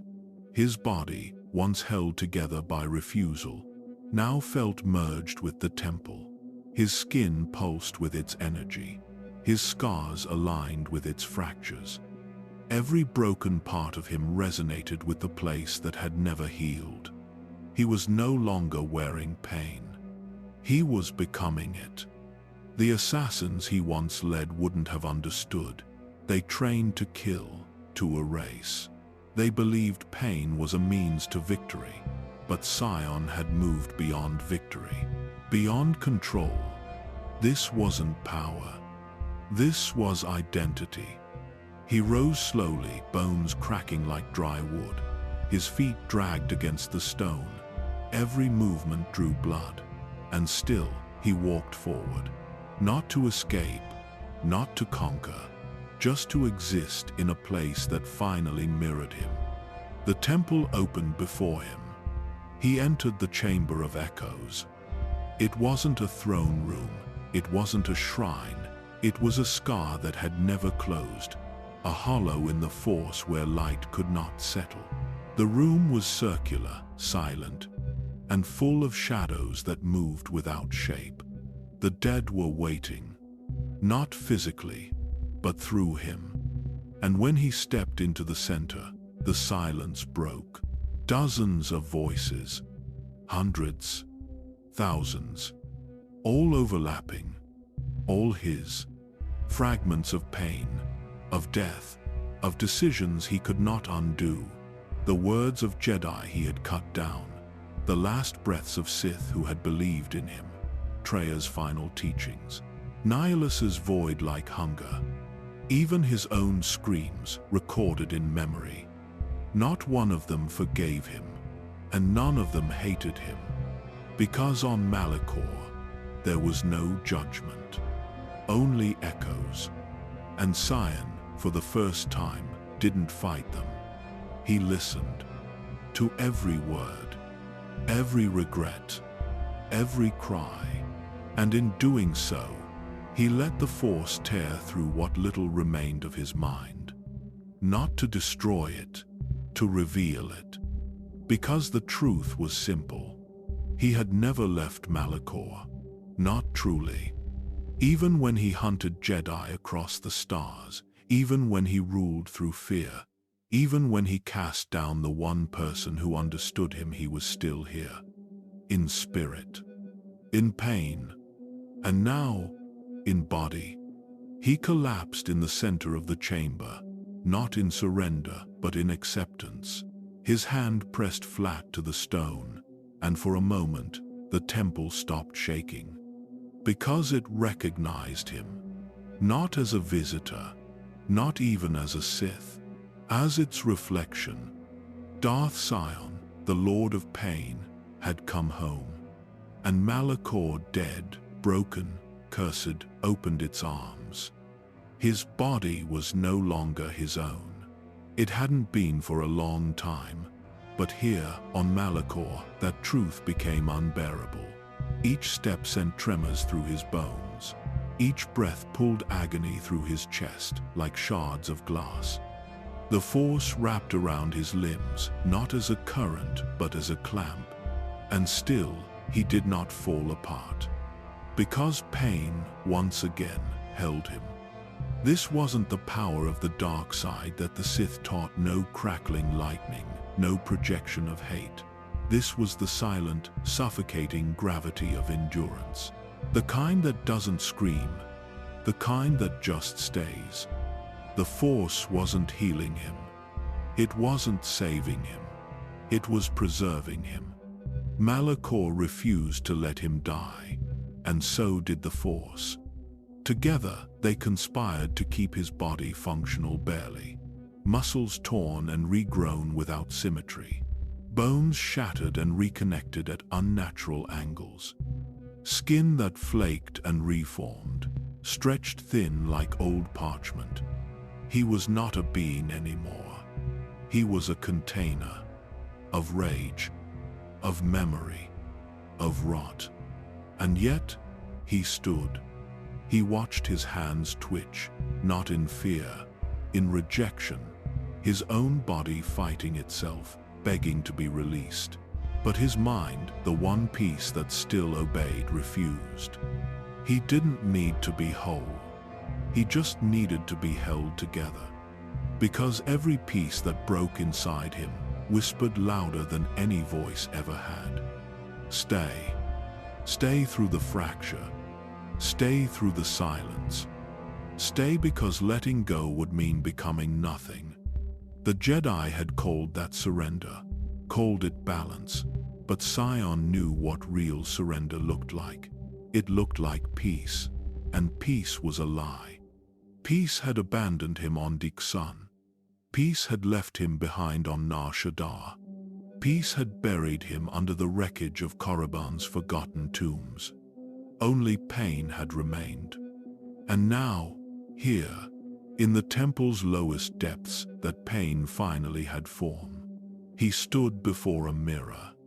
Not glass, not metal, just black stone polished smooth by centuries of darkness. And within it, he saw what he had become. His eye sunken, bloodshot, glowing faintly red. His jaw, slanted, permanently tightened against the weight of years. His skin, gray and cracked like stone left out in frost. But worse than the body was what sat behind it. There was nothing. No light, no peace, no future. Just a loop of torment that kept breathing. And in that moment, Sion realized he had become the wound. He had always believed that pain made him powerful, that surviving death made him something more than Sith, more than Jedi. But now, he saw the cost. He wasn't feared because of strength. He was feared because of refusal. Because he didn't die when he should have. Because he didn't leave when he was no longer wanted. Because he didn't end when the story told him to. He had outlived every war, every teacher, every purpose. And now, he was still here, held not by destiny, but by pain's cruel, unrelenting grip. His hand reached toward the mirror. It didn't crack. It didn't reflect light. It only showed him what he'd always been. Alone. He let the hand fall. Because there was nothing left to see. No transformation. No redemption. No return. Only the body. And the force that refused to let it rest. He stepped away from the reflection and returned to the hall. Not with hope. Not with fear. Just with the weight of knowing that his flesh no longer belonged to him. And that the force, for all its power, had nothing left to offer but endurance. The force trembled around him, as if the planet itself feared what it had made. Malachor's air no longer moved. The storms that once screamed across its surface had gone silent, as if waiting for something to end. But Sion did not end. He simply stood in the center of it all, breathing, breaking, rebuilding, his body locked in an eternal rhythm of collapse and refusal. He was no longer man, no longer Sith. He was continuance. The living expression of what the dark side truly meant. Not domination, not victory, but the inability to stop. To keep moving long after meaning has died. He felt the temple pulse again, its heartbeat syncing with his own. The walls vibrated with whispers. The shadows flickered like dying stars. Everything on Malachor seemed to live and die through him. And for a brief, impossible second, he wondered if he was still himself. If there even was a self. The man who once sought vengeance. The soldier who once followed Revan. The apprentice who once served Traya. The monster who once hunted Jedi. All of them were gone. What remained was the wound that refused to close. He took a step forward and felt his leg give way beneath him. It didn't matter. It shattered, and he dragged it back into place through will alone. His mind barely registered the pain anymore. It had become background noise, like the hum of power beneath the planet's surface. Pain was no longer his enemy. It was his purpose. He thought of Nihilus lost to hunger, of Traya buried in betrayal, of the Jedi scattered and silent. And then he thought of himself, standing here in the ruins, the only one still breathing. They had all vanished into the Force. But he could not. He was the flaw that the Force couldn't absorb, the reminder that even it could break. He stumbled toward the central fissure of the temple, where the stone split open into a chasm of blackness that seemed bottomless. The air shimmered with power, dark, electric, alive. It called to him, but not to consume him. It called to mirror him. He looked down into that abyss and saw nothing. No reflection, no body, just the tremor of his own presence stretched across eternity. And he finally understood. He wasn't being kept alive by the Force. He was keeping it alive. His pain, his defiance, his endless cycle of death and return, they were fuel. The Force was feeding on him as much as he was feeding on it. Together, they had formed a prison, not for his body, for the galaxy. Because as long as he remained, the wound remained. As long as he breathed, Malachor would never heal. And neither would the Force. He dropped to his knees once more, the sound echoing like thunder through the hollow temple. His saber lay beside him, untouched, its crystal flickering as if uncertain. The weapon had long outlived its purpose, yet still hummed faintly, like a heart refusing to die. He placed his hand upon it. Cold metal, familiar weight, a symbol of everything that once mattered and now, nothing at all. He thought of Traya again. Her voice returned, quiet and distant, as though speaking from the cracks in the walls. "Pain teaches," she had said once, "but you, my Sion, you never learned to listen." He exhaled slowly. Maybe she was right. Maybe listening meant surrender. Maybe surrender meant peace. And peace had always terrified him. He looked up at the ceiling. The fractures in the stone glowed faintly red from the molten rivers deep beneath. He imagined, for a moment, that it was a sky one last sunrise before the end. It wasn't. It was the reflection of his own fire. The fire that refused to burn out. He stayed there, unmoving, until even the air grew tired of him. Until the gravity of Malachor steadied. Until the echoes faded back into sleep.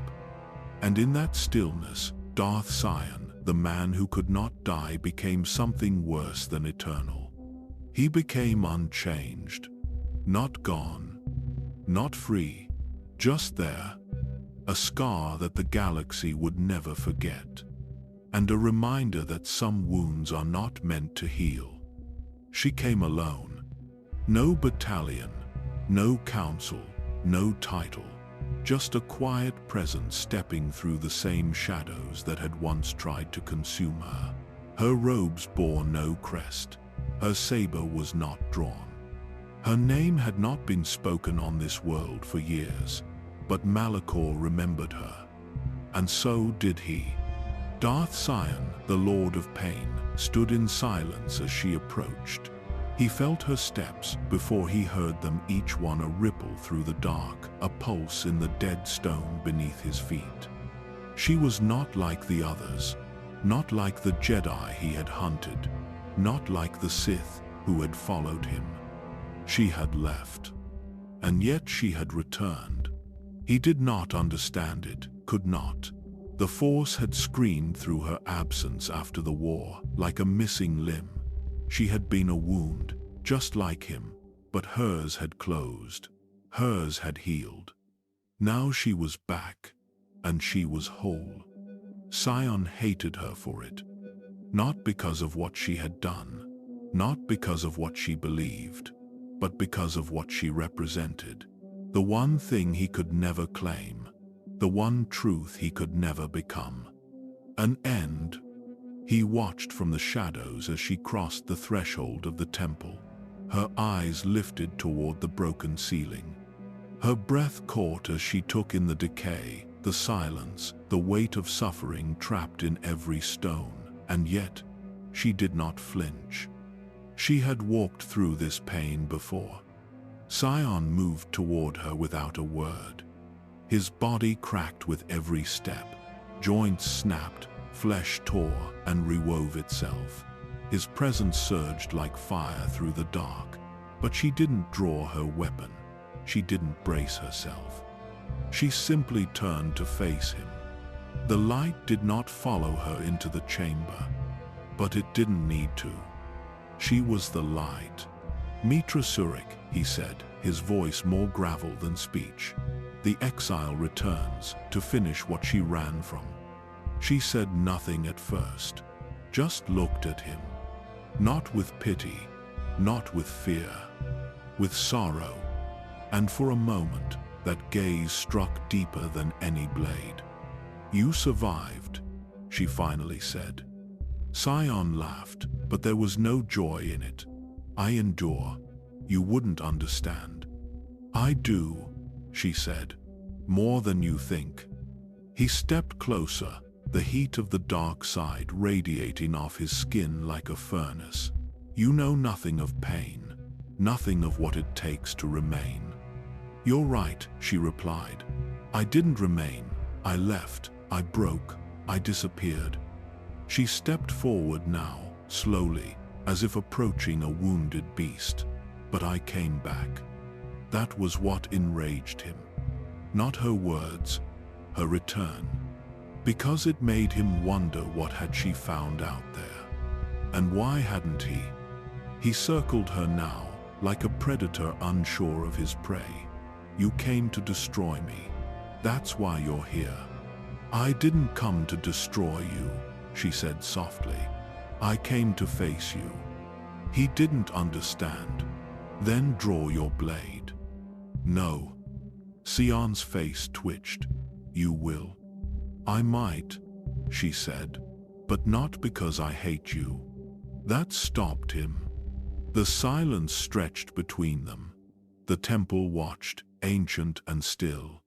Hate is what makes us strong, he whispered. Pain is what makes us real.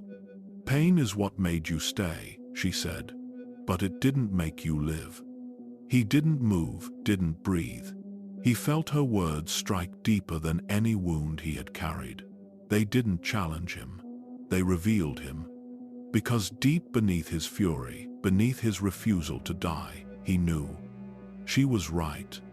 Mitra Surik had left the war behind, left the betrayal, left the darkness, and somehow she had come back, not as a ghost, but as a person. She had returned without the weight, without the chains, and Sion still wore them. He looked at her again, this time not as an enemy, but as a mirror. She could have been him, and that terrified him more than death ever had. Sion had known fear once. It had followed him into every war. It had breathed down his neck during every betrayal. It had clung to him when the galaxy turned its face away. But somewhere along the line, fear had become something else. It had become fuel. Now, it was gone. Not because he had mastered it, but because there was nothing left in the galaxy that could hurt him more than he already hurt himself. That was what made him dangerous. That was what made him empty. And Mitra knew it. She stood before him now, no weapon raised, no guard up, just her voice, calm as still water. You don't have to keep doing this, she said. You don't have to keep hurting. But to Sion, it wasn't a choice, it was a condition. He didn't do pain. He was pain. Your words are ash, he growled, circling her slowly. I have survived Jedi and Sith, light and darkness. I have bled across centuries. Do you think mercy can undo that? She didn't flinch. No, but maybe memory can. He stopped. That word, memory, it cut deeper than the saber at her hip ever could. Because Sion had none. Not anymore. His memories had rotted with his flesh, faces he once knew, voices he once followed, names that used to mean something. They were all gone now, drowned in centuries of survival.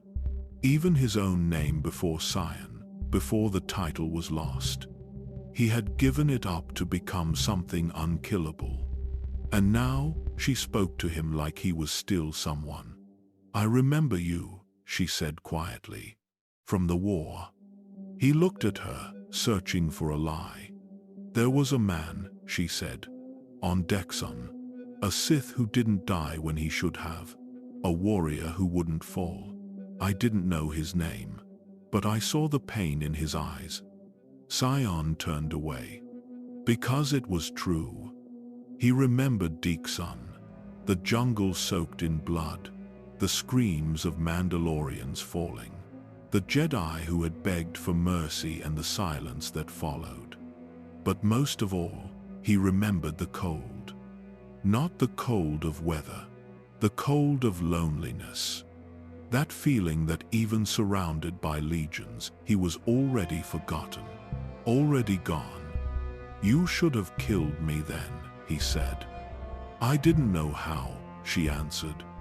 Neither of them moved.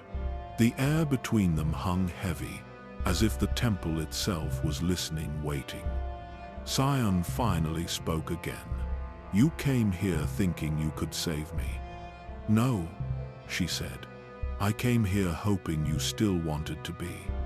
He let out a low, bitter laugh. There it was, the thing that made Jedi so dangerous. Hope.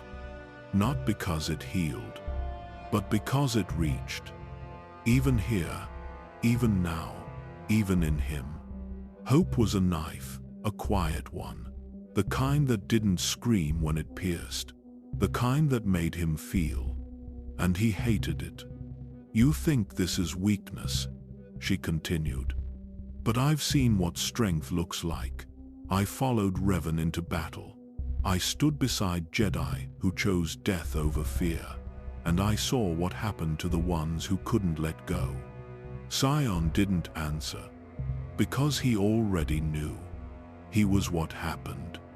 He was what was left when you chose power instead of peace. When you clung so tightly to control that you became the very thing you were trying to escape. A relic. A ruin. Let go, she said again.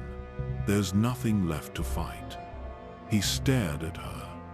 And for the first time, he saw it not her defiance, not her strength, but her compassion. Not the kind that coddled, the kind that mourned. She wasn't here to defeat him. She was here to grieve for him. And somehow, that felt worse, because it meant she saw him as already gone. Already dead. He looked away, because in her eyes, he was. The first strike came without warning. A flash of crimson, a burst of heat, a sound that cracked through the still air like thunder on glass. Sion moved faster than thought, his blade already ignited, the red glow cutting across the dark like lightning through fog. The ground trembled as their sabers met, light and shadow clashing in rhythm, not hatred. Mitra Surik didn't hesitate. She didn't shout or posture. She fought the way she lived, quietly, deliberately, with purpose. Every step was balance, every motion a memory. Her style wasn't aggression. It was understanding. Sion was the opposite. Every movement of his was rage, every block born from pain. His body groaned with each swing, flesh tearing, bones cracking and rejoining as he pressed forward. He wasn't fighting for victory. He was fighting for continuance. The temple watched. The walls shook with the echo of their blows, dust raining from the ceiling as sparks scattered across the ancient floor. The force rippled between them, like a storm refusing to break. "You can't kill me," Sion said, his saber locking against hers. His face was inches from hers, his breath ragged and burning. "No one can." She didn't answer. She only pushed harder. The pressure of her strength sent him staggering back. For a moment, he faltered, not from the blow, but from what he saw in her eyes. No anger, no fear, no victory, only sadness. That was the weakness he couldn't strike through. He swung again, his blade catching her shoulder. The impact sent her spinning, her robe singed, her breathing sharp. But she didn't falter. She turned back toward him, steady, eyes unyielding. "Why do you keep fighting?" she asked. "Because I can," he spat. "That's not living." He lunged again, fury boiling in his chest. Living is a lie. The Force kills all that it touches. Jedi, Sith, it makes us slaves, but pain makes us real. Their blades locked again, sparks searing the air. "Then what are you now?" she asked. "If pain is all that's left." Her words cut deeper than the saber. Because he didn't know. He swung wildly, a scream tearing from his throat. His strikes grew heavier, less controlled, as if trying to drown her voice beneath noise. But she didn't fight louder. She fought quieter. Each block carried the weight of patience. Each parry felt like forgiveness. And forgiveness was something Sion couldn't survive. He stumbled forward, his saber dropped for just an instant, and in that instant she could have ended him. Her blade was at his chest, its blue light humming against the broken surface of his skin. But she didn't strike. The sound faded. The fight was over. He looked down at the weapon pressed against his heart, felt the vibration of its energy, the quiet hum of mercy. And then, confusion. She hadn't won. She had stopped. "Do it," he growled.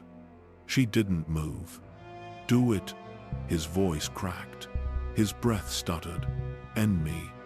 Her saber dimmed. "I can't," she said, "because that's what you want." He froze. Because she was right. Death had always been the only thing he couldn't have. The one mercy denied to him. He had hunted it, begged for it, even built his life around refusing it. And now, here she was offering peace instead. He stepped back, his saber flickering. "Why?" he asked. "Because I've seen what you really are," she said. "And it isn't hate, it's pain." The words hit harder than any strike she had delivered. They didn't accuse, they acknowledged. He lowered his blade. For the first time in centuries, his body stopped shaking. The dark side roared inside him. Desperate, furious, afraid. It screamed to keep fighting, to keep breaking, to stay. But her silence was stronger. And in that silence, Sion felt something unfamiliar. Relief. Not victory. Not defeat. Just the slow realization that maybe, just maybe, he didn't have to endure anymore. He stood trembling, every fracture of his body screaming against the stillness. The temple was quiet again, waiting for his choice. Her blade was no longer raised, its glow had faded, but the memory of its warmth lingered against his chest like a question. Mitra Surik didn't move. She just looked at him, breathing softly in the dust and ruin of the world that had birthed them both. "Let go," she whispered. 2 words. He had survived centuries of war, betrayal, and torment, but those 2 words broke something he thought was unbreakable. The anger left first, then the pride, then the noise. He looked around the temple, the same walls that had watched his rise, the same stones that had echoed his screams. For years, they had been his witnesses, his prison, his audience. Now, they only reflected silence. He felt the force shifting around him weakly at first, then stronger, flowing through the cracks in his armor, through the broken veins of his skin. But it didn't feel like power. It felt like memory. Every scar, every wound, every choice replayed through his body. The Jedi he'd killed, the masters he'd betrayed, the faces he'd forgotten. And through it all, her voice. "You're not meant to live this way," Mitra said. He tried to answer, but no words came. His throat tightened, his jaw clenched, his vision blurred. He had forgotten how to cry. She stepped closer. The force between them trembled not in conflict, but in recognition. 2 wounds in the same galaxy, both born from Malachor, both shaped by war, both carrying the ghosts of what they'd done. "You've carried enough," she said. He wanted to argue, to defy, to stay, because pain was all he knew. Without it, who was he? But her presence pressed against his mind, not with strength, but with quiet, a warmth he hadn't felt since before the war. The kind that didn't demand, the kind that simply waited. He looked at her again, truly looked, and for the first time since his rebirth, he saw no enemy in front of him. Only the peace he had always envied. And something inside him, something ancient, something human finally yielded. His saber fell from his hand. It clattered against the stone and rolled away, the sound echoing like a heartbeat fading into distance. "I can't," he whispered. "Yes, you can," she replied. He sank to his knees, his body began to collapse under its own weight. The dark side that had sustained him tried to pull him back, tried to remind him of what he was, what he'd done, what he could still be. But her voice cut through it. "Let it end, Sion." His breath faltered, his body trembled violently. The cracks along his skin glowed faintly red, the energy of his torment leaking out in streaks of light. The pain surged one last time, desperate to hold him. He didn't fight it. He just released it. And the Force, for the first time, stopped resisting him. His vision dimmed. The air around him grew lighter. The planet itself seemed to exhale. The gravity loosened. The tremors ceased. And for the first time since Malachor had been scarred, the world felt still. He looked at her through fading eyes. "You'll never understand," he said softly. She knelt beside him. "Maybe not, but I'll remember." He smiled, a small, uneven thing that cracked the corners of his mouth. And then he was gone. No explosion, no scream. Just the sound of silence reclaiming the temple. His body fell to ash, scattered by the same wind that had once carried his rage. The air shimmered faintly where he had knelt, as if the Force itself hesitated to let go. Mitra stood alone. She reached down, picking up his fallen saber. The metal was cold. The crystal inside flickered once, then died. She closed her eyes and whispered, "Rest." The temple echoed her word, softly at first, then fading into the deep hum of the planet below. Malachor had taken back one of its children, but for the first time, it did not mourn, because the wound had closed, and the Lord of Pain was finally free. He had not always been like this. There was a time when his footsteps didn't echo with pain, when his bones were not shattered glass beneath his skin, when the mere act of breathing didn't feel like dragging razors through his lungs. But that time was gone, buried beneath so many lifetimes of death that even Sion no longer remembered what it meant to be whole. He had become something else, not a man, not a ghost, not truly alive, but never fully dead. And that was the curse. The war had taken everything. The galaxy forgot the names of the fallen, but Sion remembered. He remembered every Jedi who raised a blade against him, and every Sith who saw him as less than useful. He remembered the betrayals, the wounds, the long silences between battles, when the only thing keeping him conscious was hate.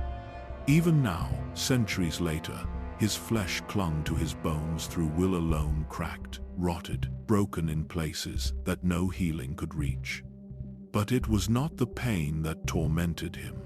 It was the fact that it never ended. Sion had once believed his suffering made him strong, that the agony surging through his body was a source of power, and for a time, he was right. Pain was an anchor, rage was a flame, and every time his body failed, the dark side pulled him back, stitching together his torn muscles and burned skin with threads of fury and obsession. It was enough. For a while, he became feared, a living corpse draped in hatred, leading assassins through the shadows. No one dared stand against him for long. Jedi who faced him once did not face him twice. Their lightsabers cut through his chest, but his heart never stopped. They struck his throat, but he still spoke. They left him for dead, but he always rose. Still, something inside him knew. Each time he died, it became harder to come back. Not because the dark side weakened, but because a part of him no longer wanted to return. It was the quiet moments that threatened him the most. The silences between missions, the emptiness between orders, the rare hours when he was alone, without a blade in his hand or a Jedi in his path. In those moments, the pain wasn't power, it was a mirror. It showed him what he had become. A thing kept alive by hatred. A man who had long since forgotten who he was hating. Even among the Sith Triumvirate, he was the most feared and the most alone. Nihilus devoured worlds. Traya spoke in riddles and betrayal. But Sion, he was something else. A warning, a weapon. a creature no one dared to pity, because no one could look at him long enough. He didn't blame them. He could barely look at himself. The dark side kept him alive, but at a cost. His reflection was a cruel joke. His flesh was cracked like old stone, his eyes glowing with a hunger that could never be fed. He moved with the stiffness of a man whose bones had been broken too many times to heal properly. The pain never left, it whispered, screamed, roared inside him. And yet, he clung to it. Because without the pain, he was nothing. Sion had become the embodiment of survival. But survival, he was learning, was not the same as life. It was not peace. It was not meaning. It was just existence, long, heavy, and endless. He told himself he chose this, that this was the price of strength, that to suffer and endure was to rule. But in the darkest corners of his mind, he heard another truth. That all of this, the agony, the hate, the endless death, was the only thing he had left. And if he let it go, he would disappear. It began not with a battle, but with silence. For the first time in centuries, Sion felt the Force moving around him without violence. No tension, no fire, just quiet. It pressed against him, not to wound, but to soothe. And that terrified him more than any enemy ever had. Because pain had always been his compass. It told him who he was. It reminded him he still existed. And now, for a fleeting instant, that compass faltered. It happened after the Exile's words. Let go. Such simple sounds. Such unbearable meaning. He tried to answer her, but the dark side twisted his throat. The rage that usually came so easily felt heavy, tired. His body, always trembling with energy, now trembled with something colder, emptiness. It was as if the galaxy had stopped demanding anything from him. And in that moment, he realized how much of his strength was a lie. The Force no longer screamed for him to rise. It no longer burned his nerves to keep him standing. His wounds remained open, but they didn't hurt. They simply were. He staggered backward, confused by his own stillness. Every instinct told him to fight, to scream, to feel. But there was nothing. The echo of her voice haunted him. You've carried enough. Those words carved through the armor of his soul like a blade sharper than any saber. Because deep inside, he wanted to believe her. He wanted to rest, but to rest meant to die. And dying was something he had forgotten how to do. He remembered once, long ago, lying broken on the fields of Dexun. The stench of blood, the heat of fire, the silence of the fallen. He remembered his heart slowing, the cold crawling through his chest, the relief that came with the thought, it's over. And then the voice, dark and infinite, whispering back, no, rise. He obeyed.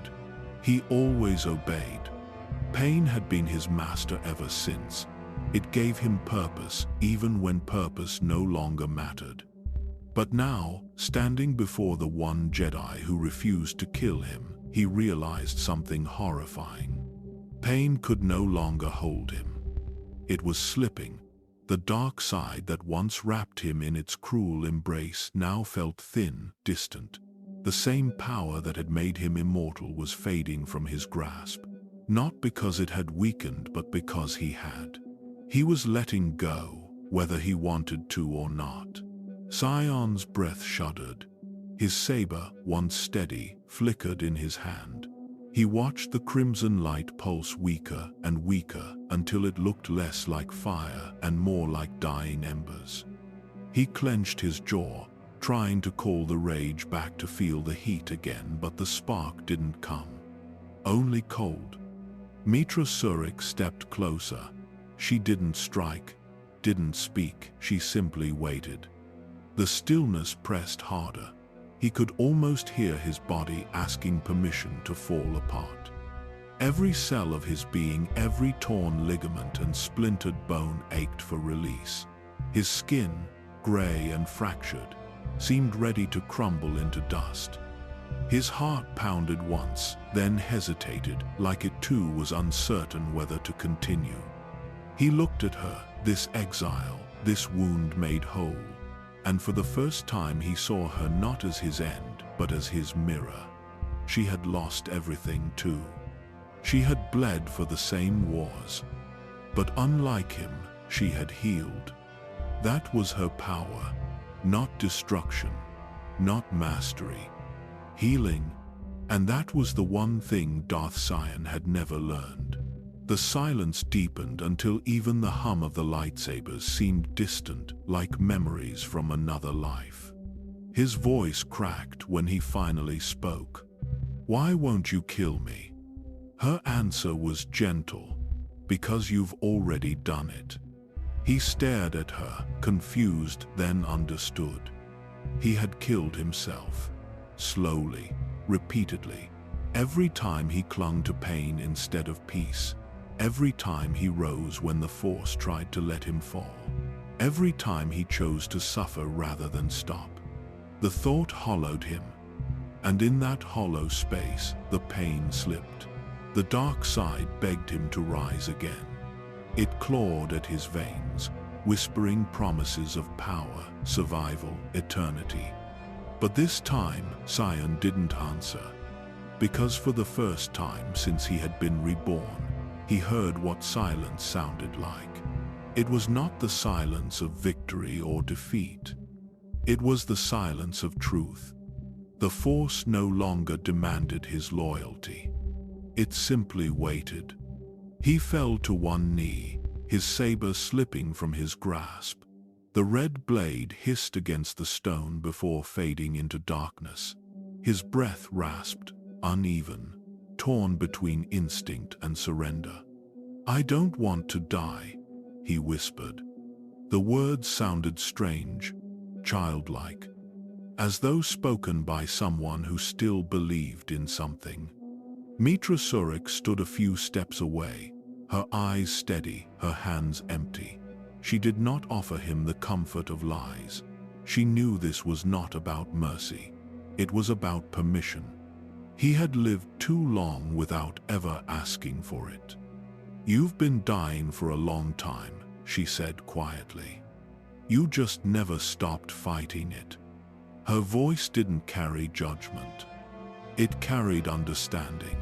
He wanted to hate her for that, to summon the fury that had kept him alive for so long, but it didn't come. The old fire sputtered like dying coals, struggling to burn in a world that had already turned cold. He looked down at his hands. They trembled, gray and cracked, fragments of flesh falling away like ash. Beneath the decay, there was only darkness, thin and empty. "How?" he asked. "How do I let go?" Her answer was barely a whisper. "Forgive yourself." That word forgive struck harder than any saber. It was an idea he had never allowed himself to imagine. Forgiveness was for the living. He was something else. He tried to remember who he had been before all this. Before the scars, before Revan, before Malachor, but his mind found nothing but static and echoes.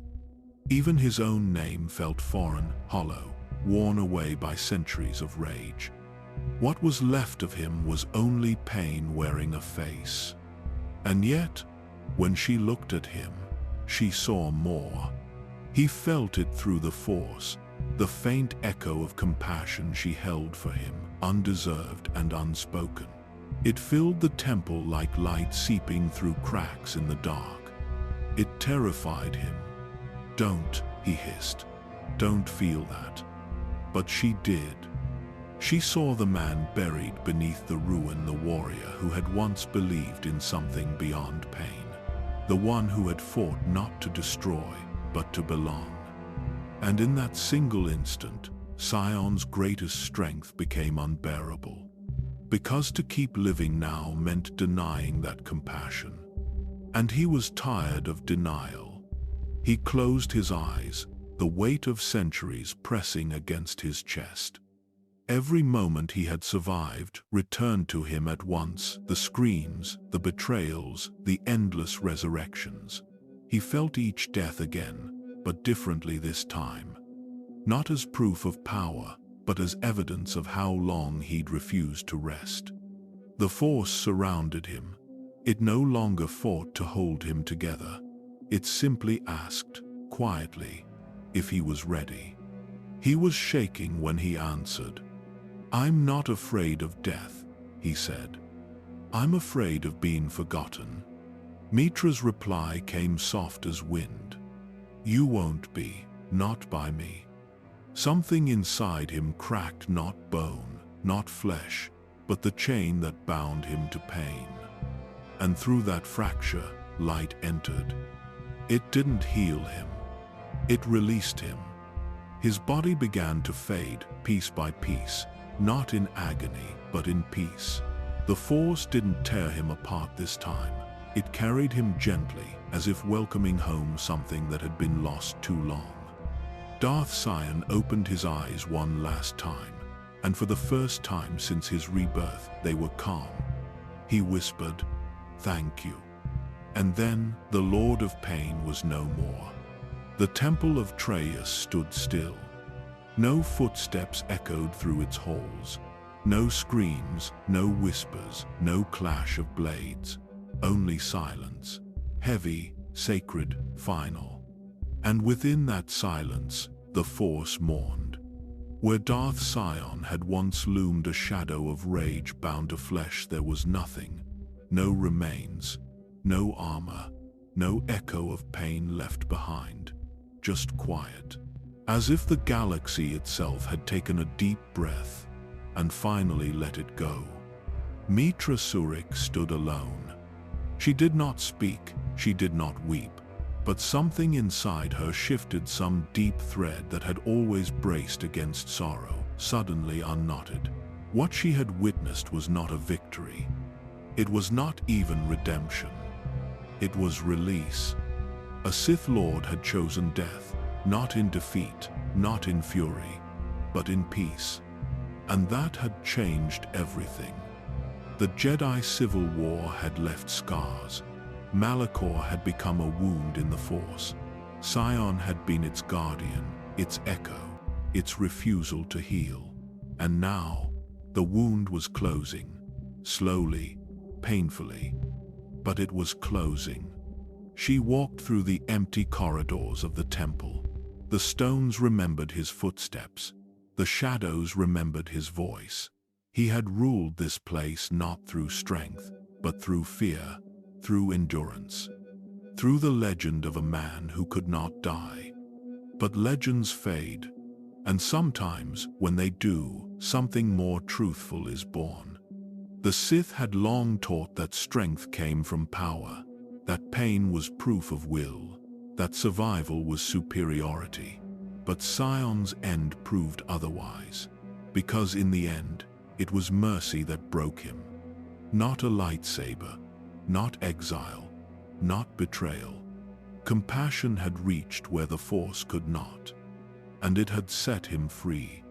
Mitra understood now why Kreia had once feared her, why Sion had hated her. She was not powerful because she destroyed. She was powerful because she understood. Even monsters could be seen. Even hatred could be heard. And sometimes, even pain could be answered with silence. She reached the edge of the temple and looked out across the wastes of Malachor 5. The planet still groaned under the weight of its own history. The gravity still trembled from the ancient weapon that had shattered it. The shadows were long here, and the sun never truly touched the surface. But in that moment, the darkness felt thinner. Sion was gone. Not defeated, not slain, gone. And in his absence, something gentle returned to the air. She thought of him not as a Sith Lord, not as the Lord of Pain, but as a man who had finally stopped running, who had finally let go of a suffering that had become his only identity. He had been a wound in the Force, and now he was part of it, not as a scar, but as peace. It would not change the past. The Jedi he had slain would not rise again. The temples he had defiled would not rebuild themselves. But somewhere, in the quiet that followed, the Force whispered something rare. Balance. Mitra turned from the edge of the temple and began the long walk back. She carried no trophy, no victory, only memory, and that was enough. Because Sion's story had ended not with vengeance, but with a choice to die, a choice to rest, a choice to be forgotten not as a monster but as a man who suffered too long and finally stopped hurting. The galaxy would move on, but the silence he left behind would echo forever.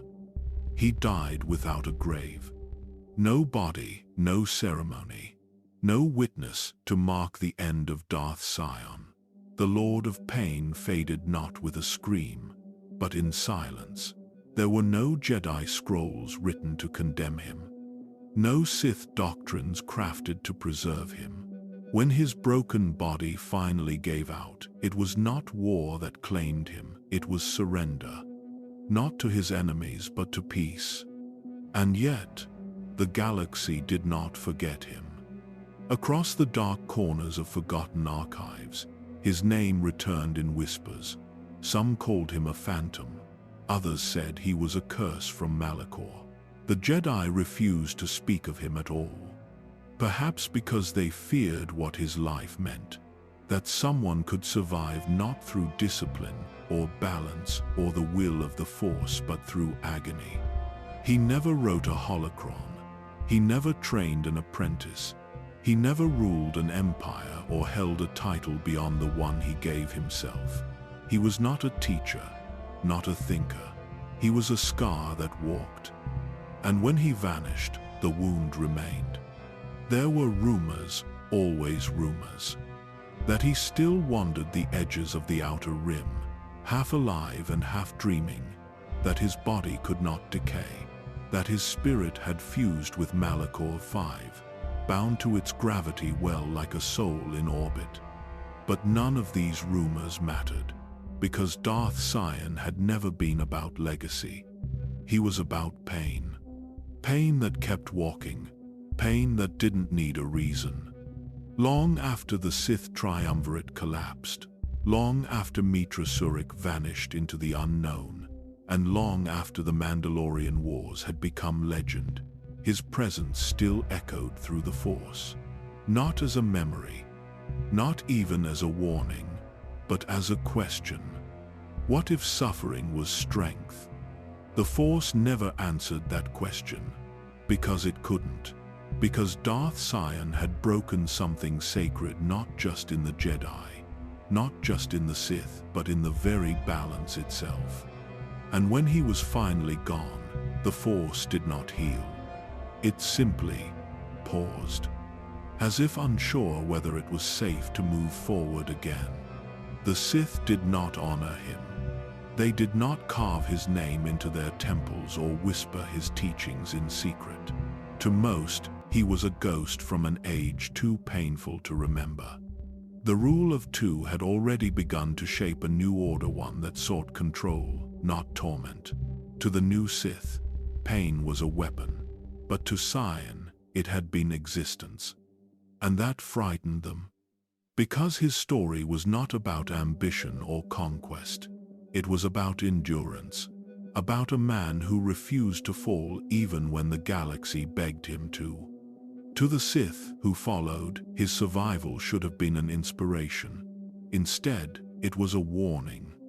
He had lived too long. He had become proof that the dark side could trap its followers, not empower them. That endless pain was not transcendence, but stagnation. That immortality was not life, it was imprisonment. And so they buried his name beneath history. But his ideas lingered. Every apprentice who feared their master, every Sith who clawed their way through betrayal, every dark acolyte who thought suffering made them strong, they were his children. None would claim him, but all carried a piece of him. His doctrine had no text, no ritual, no order. It survived in behavior, in instinct, in the quiet belief that strength could be measured only through what one could endure. Centuries later, when the rule of two solidified, even Darth Bane and his line felt his echo.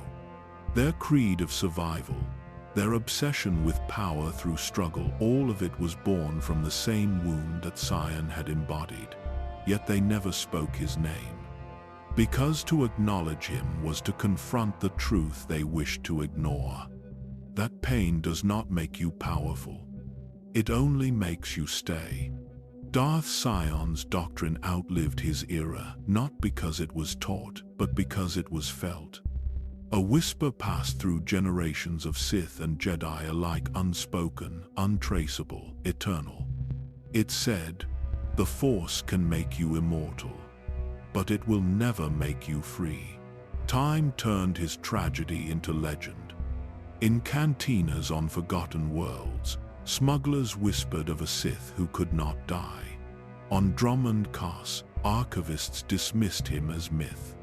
To the few who remembered, Darth Sion became less a man and more a shadow, an impossible story told to frighten apprentices who sought eternity.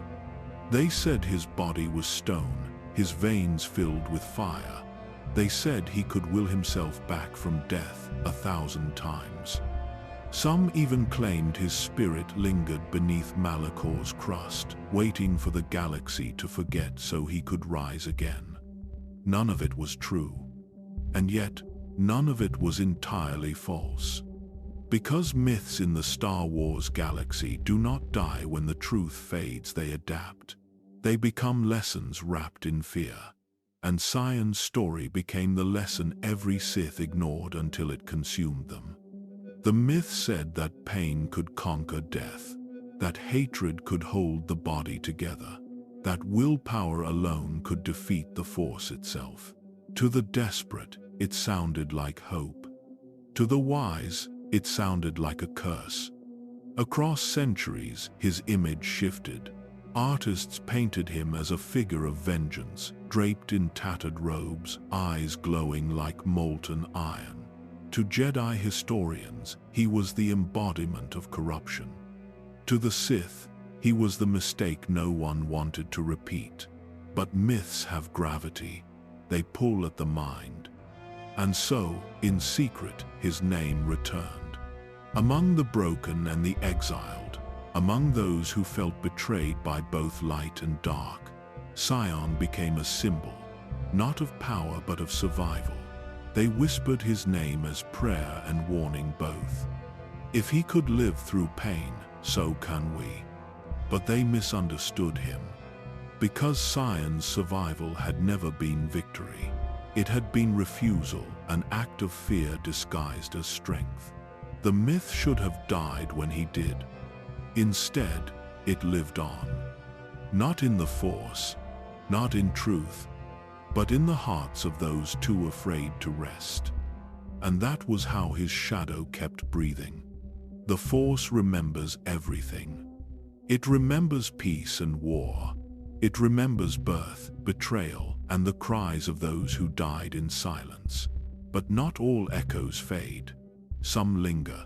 Some wounds do not heal. Darth Sion was one such wound, a fracture in the Force, carved by willpower so unnatural, even time itself recoiled. He did not leave behind holocrons. No tomb bearing his name was ever found. His teachings were not passed down through Sith lineages. There was no legacy in the traditional sense, but that was never his purpose. Sion had not lived to be remembered. He had lived because he could not let go. And in that refusal, he left something worse than a monument. To Jedi who walk the galaxy's dead zones, there are places where the Force bends unnaturally, where pain sleeps just beneath the soil. These are not remnants of war, they are remnants of him. Malachor Vive, Korriban, the halls of Trey's academy. In the Force, his presence remains a wound that pulses with grief and rage. A lesson written in suffering. The lesson that pain can survive longer than love, that hate can echo where hope is buried. Some Jedi feel it as sickness, others describe it as a whisper, but all who brush against that scar feel something ancient, something broken. They feel him, not as a ghost, not as a consciousness, but as consequence, as a memory the Force cannot forget. And that is his legacy, not power, not fear, but disturbance. For the Force flows through all living things, and when something as unnatural as Sion forces itself to remain, that flow is forever changed. He is not revered, he is not honored, he is not studied. He is avoided. Because even now, centuries later, the Force still flinches at his name. The galaxy moved on, the Jedi rebuilt, the Sith evolved, but Sion did not pass into legend. He passed into pain itself. And pain, once given form, does not disappear. It waits. Somewhere deep in the current of the Force, that wound still throbs. Silent, cold, undying,